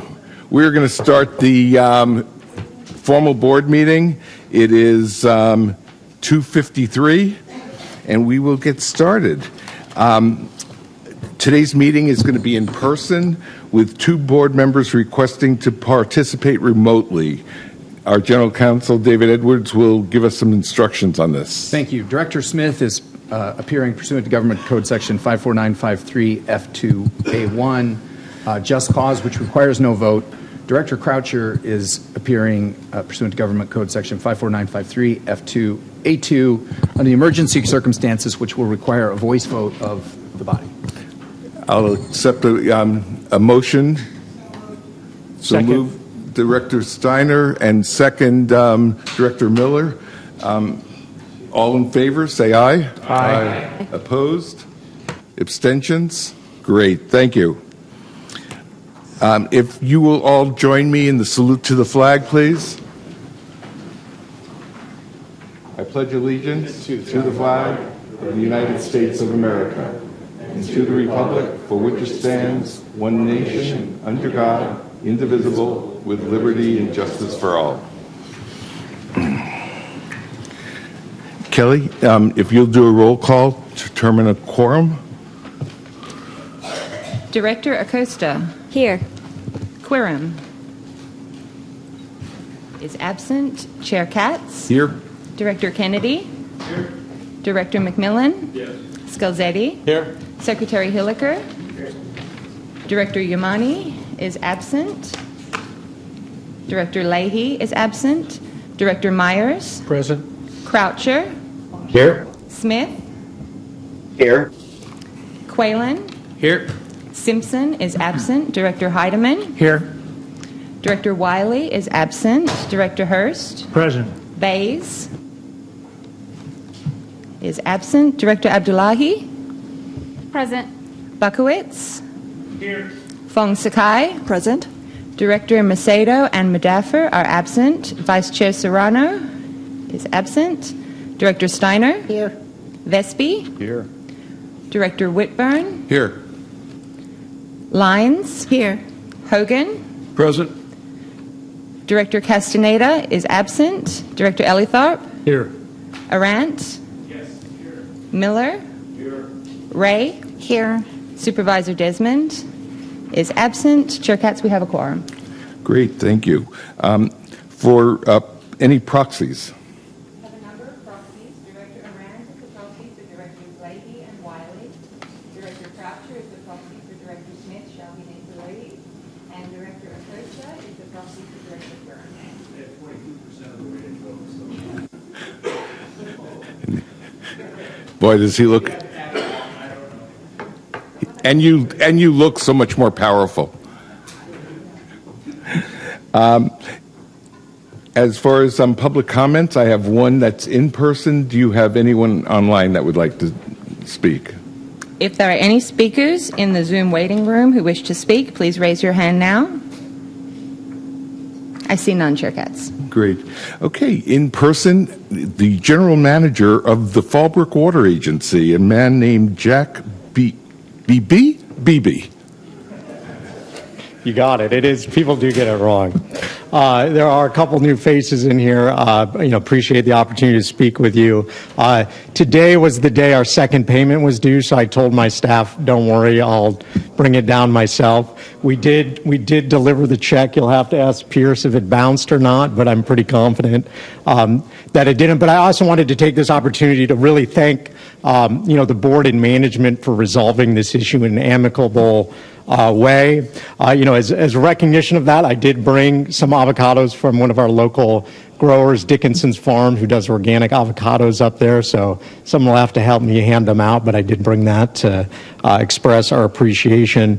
I also really want to acknowledge, the chair in this and his ability to be able to disagree with people without being disagreeable, and being able to come together in this and work it through. We're delivering our second payment. That's $6.8 million. I understand there are opinions on both sides. Some on my board feels like it's too much. People here felt like it wasn't enough. Or we didn't take all our obligations with us. I appreciate and understand, all those opinions and feelings. There's no hard feelings on our side. But just to note, getting $8.5 million from an agency, we're looking to buy probably about 1,000 acre-feet of imported water next year, given our demands and local supply. So it's not a terrible deal that the Water Authority worked out for itself, at least in the short run, to cover some of that. I'm really looking at this opportunity to sort of turn the page.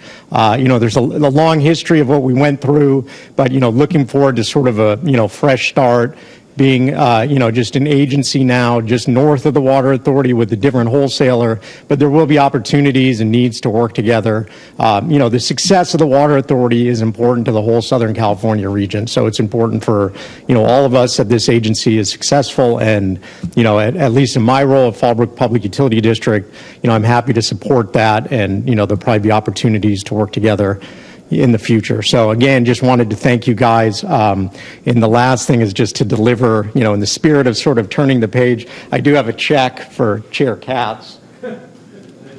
For Chair Katz and the Water Authority.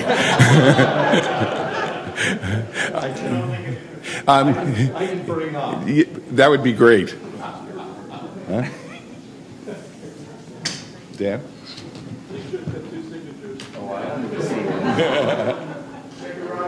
Don't drop it. 1, 2, 3, 4, 5, 6, 7, 8. So. All right, thank you. It's good to see you guys. Move the chair. Yeah. Okay. Thank you.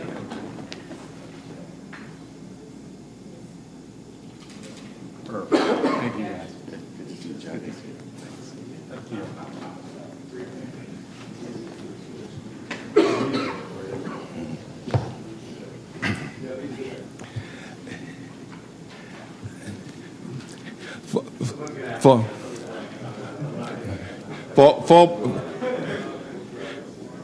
Fallbrook was one of the longest agencies as far as being a member of the Water Authority.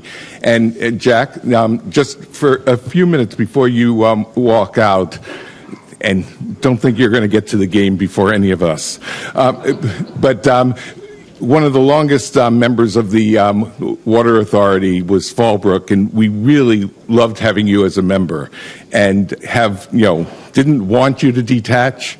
And whenever Fallbrook wants to come back, we have welcome arms to welcome you back. When I first became chair of the Water Authority a year and a half ago, Jack and I had breakfast, and he said, what you really need to be doing at the County Water Authority is looking at all of Southern California and what the new business model should be for water for Southern California. And we have taken that to heart. And part of our settlement is looking at it that way, and everything going forward was really what can we be doing for Southern California. And I thank you for your advice then. I thank you for always being the person that, even if you were playing devil's advocate, was there for the betterment of the Water Authority. So thank you so much, and again, welcome arms when you want to come back. The two right people on either side of you at this point to get done what needs to get done. So I'm optimistic that, the future of this organization will be successful. So thank you. Appreciate it. Great. Thank you. Director Kennedy, he wasn't pointing to you on that side of me.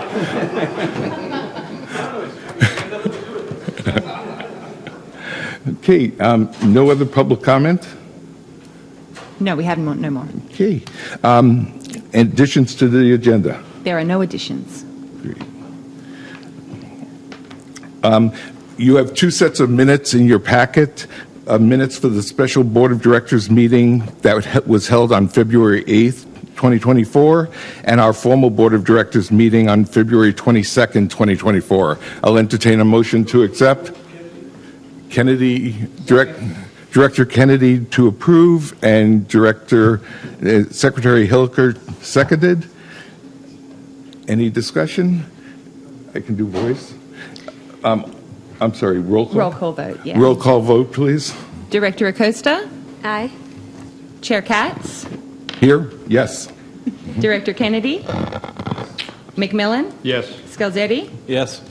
Secretary Hilliker? Director Myers? Yes. Croucher? Yes. Smith? Yes. Quaylen? Abstain. Heidemann? Yes. Hurst? Aye. Abdullahi? Yes. Bakowitz? Fong Sakai? Steiner? Minutes? Yes. Vesby? Yes. Whitburn? Yes. Lyons? Yes. Hogan? Ellithorpe? Yes. Arant? Miller? Ray? Yes. Minutes pass. Thank you. Presentation, public hearings. We have to say goodbye to one of our directors. Retirement of Director Jimmy Ayala from the city of San Diego.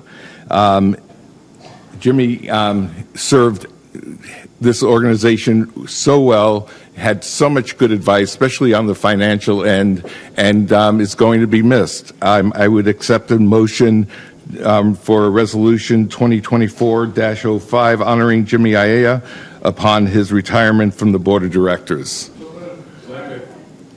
Okay, moved by Director Arant and seconded by Director Miller.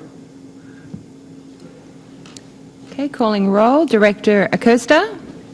Yes. Chair Katz? Yes. Director Kennedy? McMillan? Scalzetti? Yes. Secretary Hilliker? Director Myers? Yes. Croucher? Yes. Smith? Yes. Quaylen? Yes. Heidemann? Yes. Hurst? Aye. Abdullahi? Yes. Bakowitz? Yes. Fong Sakai? Aye. Director Steiner? Yes. Vesby? Yes. Whitburn? Yes.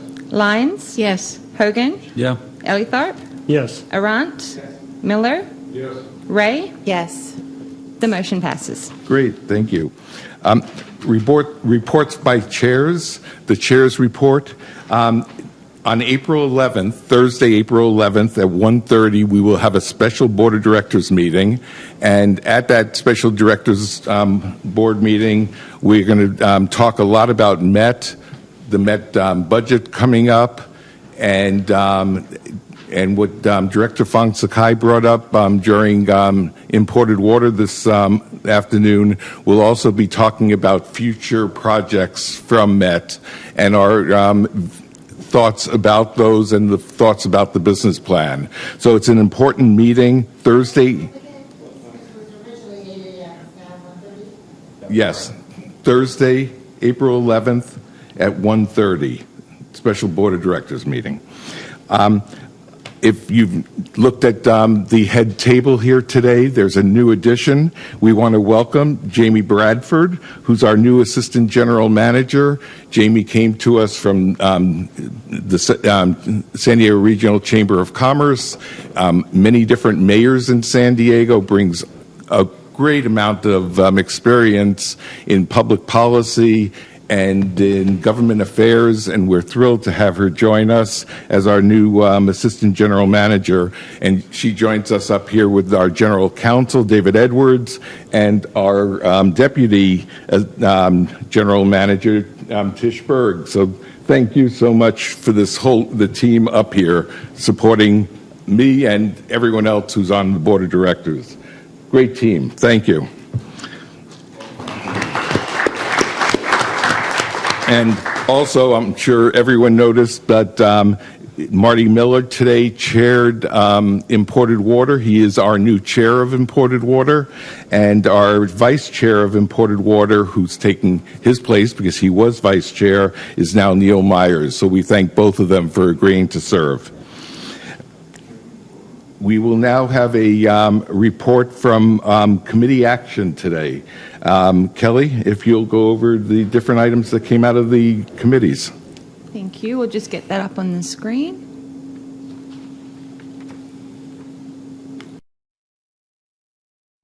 Pulled AB 1827 and adopted a position of support on the following: the Lower Income Household Water Assistance Program, AB 2257, AB 2409, AB 2715, SB 1072, and SB 1218, and a position of concerns on SB 1147. They also approved to sponsor Senate Bill 1342. A&F noted and filed the Treasurer's Report, and they authorized the General Manager to amend the Questica Limited Software Subscription Agreement to extend the term an additional 3 years, increasing the contract amount from $145,395 to $248,488.84. Water Planning had no action. Engineering and Operation authorized the General Manager to accept the Kearney Mesa Headquarters HVAC Equipment Replacement Project as complete, record notice of completion, and release funds held in retention to SWCS Inc. And Imported Water had no action. Great. Entertain a motion to accept the consent calendar 9.1 through 9.5. Moved by Director Myers, seconded by Director Kennedy. Director Hurst. Thank you. I wanted to make a comment before we actually entertain the motion. AB 2257 creates onerous procedural hurdles for users who seek redress when agency rates, fees, and charges are unfairly or indefensibly levied. It would establish an administrative exhaustion requirement in Proposition 218 cases that the California Supreme Court unanimously confirmed does not exist. Like AB 2257 will facilitate wrongful and counterproductive rates, fees, and charges that really drive customers off of our system. Wrong thing to do. AB 2409 will waste $100 million or more to create, quote, a project dashboard showing the status of each state permit for specific water, energy, and environmental projects, end quote. There is no estimate for annual operation and maintenance of this project. Why not require the permit holder to create a dashboard for each such project? The Water Authority does this. It's built into our CIP project budgets. This bill should be labeled the big boondoggle. AB 1072 removes all penalties for wrongdoing when setting rates, fees, and charges. The cost of righting an agency wrong would be borne by the wronged users. If there is no cost to member agencies for wronging users, there is no deterrence, and no incentive to set fair and defensible rates, fees, and charges. Plaintiffs' recovery of overcharges is merely defendants' payment of undercharges in arrears. We should be opposing AB 2257, AB 2409, and AB 1072, not supporting them. And when we come to a vote on this, I will like my vote to be recorded as opposing those three particular measures. Thank you. Thank you for your input. We have a motion to approve the consent agenda 9.1 to 9.5 from Director Myers, and we have a second by Director Kennedy. Kelly, if you'll call the roll, please. Director Acosta? Yes. Chair Katz? Yes. Director Kennedy? Yes. McMillan? Yes. Skilzetti? Yes. Secretary Hilliker?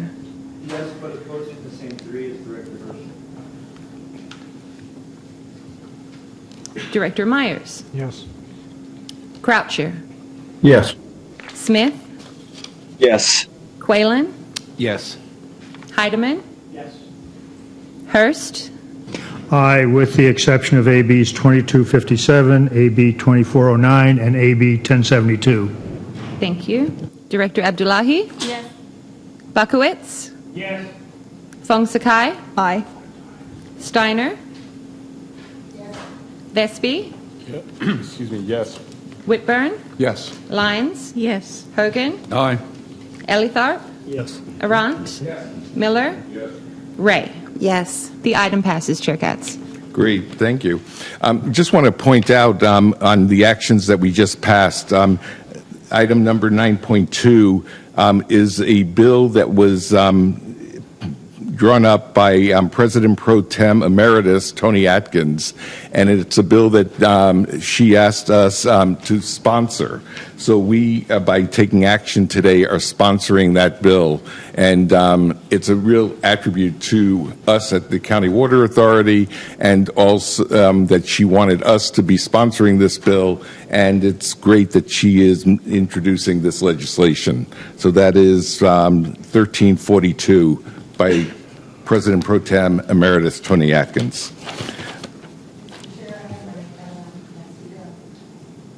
Director Steiner? Thank you. I couldn't figure out where to do this. So we have more budget information coming in the next April meeting, and I would like to make a request. During the presentation, there was statements and comments and parts of it that had to deal with having to meet certain policies of this water authority as well as certain statutory obligations. And I think it would be helpful that if all of those policies were included that require some sort of budget action were included in the packet next time so that we can see them, for especially for some new board members. For example, the minimum, rates and things like that, minimum keeping the reserves, and anything that we have to do statutorily, such as possibly reserves, that we include those sections so that people, when they see the chart and say this is to meet policy, they know what that means and why it's there. Great. Yeah, great suggestion, and no problem. It's not an action item. It's not. It's just asking it to be included. I'm not asking. Did you? Dan just made a comment. I just said great suggestion and no problem. We can get all of that out in advance. Director McMillan? Yeah, I guess if we're going to have a discussion of them, not just see them, but I would like to see them under an action item in case the board wants to move them, as Director of Finance mentioned. As in change the policy? Yeah. On the spot? Absolutely. At Helix, we understand 3 votes changes. Yeah, let me work through that, and I'll have a response back to you. That was a nice toss that you did there, though.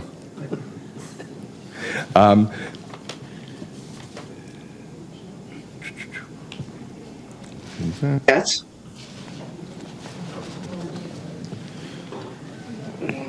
Director Smith. Yeah, thanks, Chair Katz. And I feel the same way as Director Steiner. It's kind of a weird place to ask, but I was listening to the finance part and how we dipped in the $35,000 or $35 million, and we need to come up with a plan to put that money back in. So I was thinking next time maybe some options, General Manager Denham, of how we plan on doing that. Is that within the time frame that you were expecting to deliver that to the board? Yeah, we are going to be developing options for April, so I think that we can start looking into that. If it's not appropriate in the April meeting, it's certainly going to be in there by May. Any further refinements we make. Great, and I'm just thinking, we dipped into it, so we need a plan to pay it back. Thank you. Okay. Right now, action, discussion, information. We have a recommendation from the Board Governance Work Group that Mike Hogan has been leading, and they have been doing a lot of work on this, and it has to do with ethics, conflict of interest, and code of conduct. And it was presented at last month's meeting, and everyone has been able to see it and give any input that they have on it. The ethics and conflict of interest is state law, and the changes that were made were to make clean up our code to go along with the state law. As far as the code of conduct, it's really a set of standards that are only applied to us that are being added to the admin code that we have. And with that, I'll throw it over to Mike Hogan for some part of this presentation. Yeah, thank you, Chair Katz. I'm prepared to have a brief presentation. Basically, the presentation is what we presented last month with regards to the administrative code changes that deal with conflict of interest and ethics, code of conduct, and investigative procedures. We requested last month for input from many board members. We received no comments. The work group met a couple weeks ago, reviewed the documents, made some minor language changes that was just some clarification, nothing really substantial. So it's included in the agenda today with item 10.1 as far as the administrative code changes and item 10.2 investigative procedures. I think if it's okay with you, Chair, I don't think I'll go through the slide. I'll just make some comments, and if there's any questions, and David, if you want to make comments, is that the intent of the work group, and I want to thank the work group members. Over 18 months, we've been working on this, their due diligence and their stamina to address issues. It's one of these processes where you identify one issue, and once you identify that issue, you find out there's 3 other issues related, and you have to resolve those issues. So I think what we've ended up with is a solid recommendation supported by the entire work group that reflects, I think, a good fit for the Water Authority, and our recommendation is to approve it and move forward. Again, this document is to provide guidance and as well as provide some rules, but this is all an attempt to have one location where the board can go for information to avoid any conflict and to avoid any issues and to try to avoid any kind of complaints that result in investigative process. If there is a complaint, we will now have a process in place on how we manage that complaint and resolve the issue. With that, David, I would turn over to you if you have any additional comments. Yeah, nothing substantive, just to say that the first vote we're going to be taking is on modification of the admin code, and that is the code of conduct and the conflict of interest sections. And the second vote will be on the investigative procedures, which is a policy of enforcement for those changes that are in the admin code.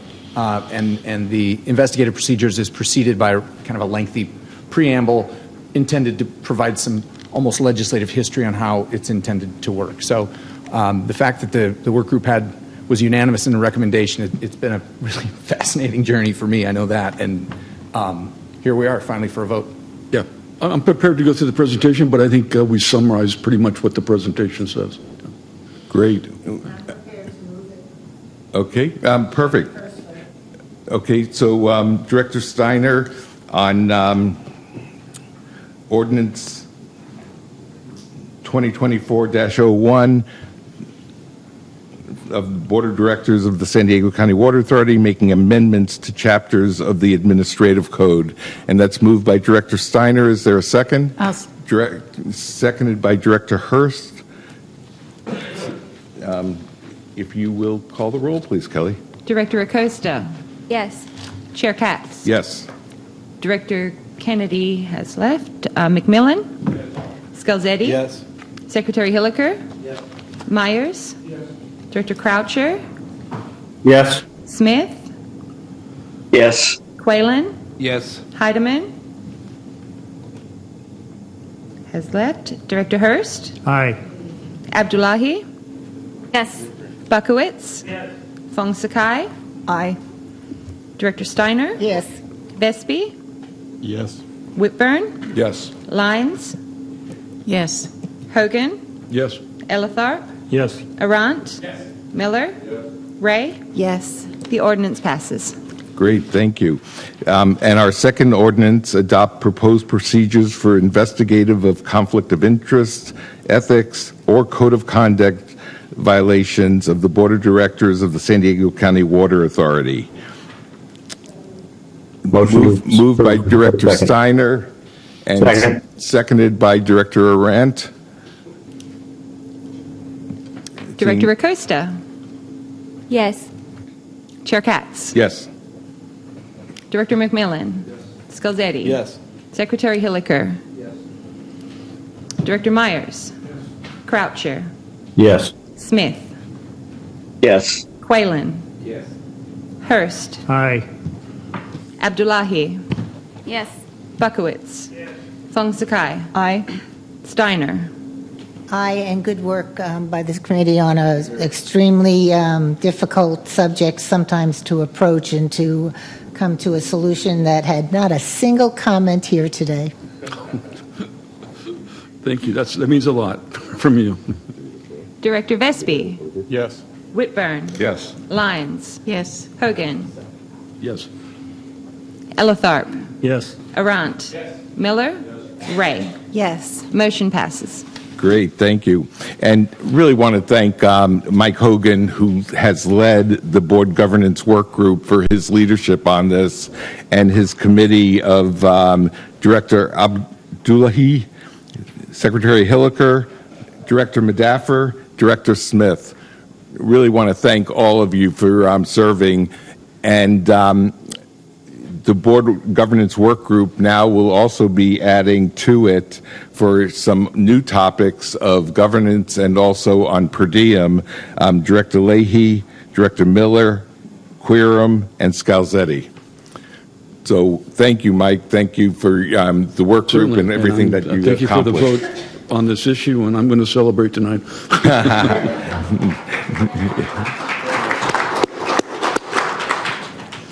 Okay. Now to some special reports. General Manager Denham. Nothing to report. General Counsel Edwards. Nothing to report. Sandag, a preliminary budget was approved at the last meeting. Sandag's budget is $1.3 billion. Half of that is capital projects. 20% is passed through to the cities for roads, bike paths, etc., and 6% is operations. So that got passed on as a preliminary budget, and then it will come forward next time with probably a couple of changes, but to be their actual budget for the upcoming fiscal year. There is no report from Borders Committee Director Macedo today, who is home tending to his brand new baby. So we congratulate Director Macedo. And nothing from the Regional Planning Committee of Sandag. And nothing on the compliance report from directors. We have no closed session. The Padres are leading 4-3 with in the 6-3 win in the seventh inning.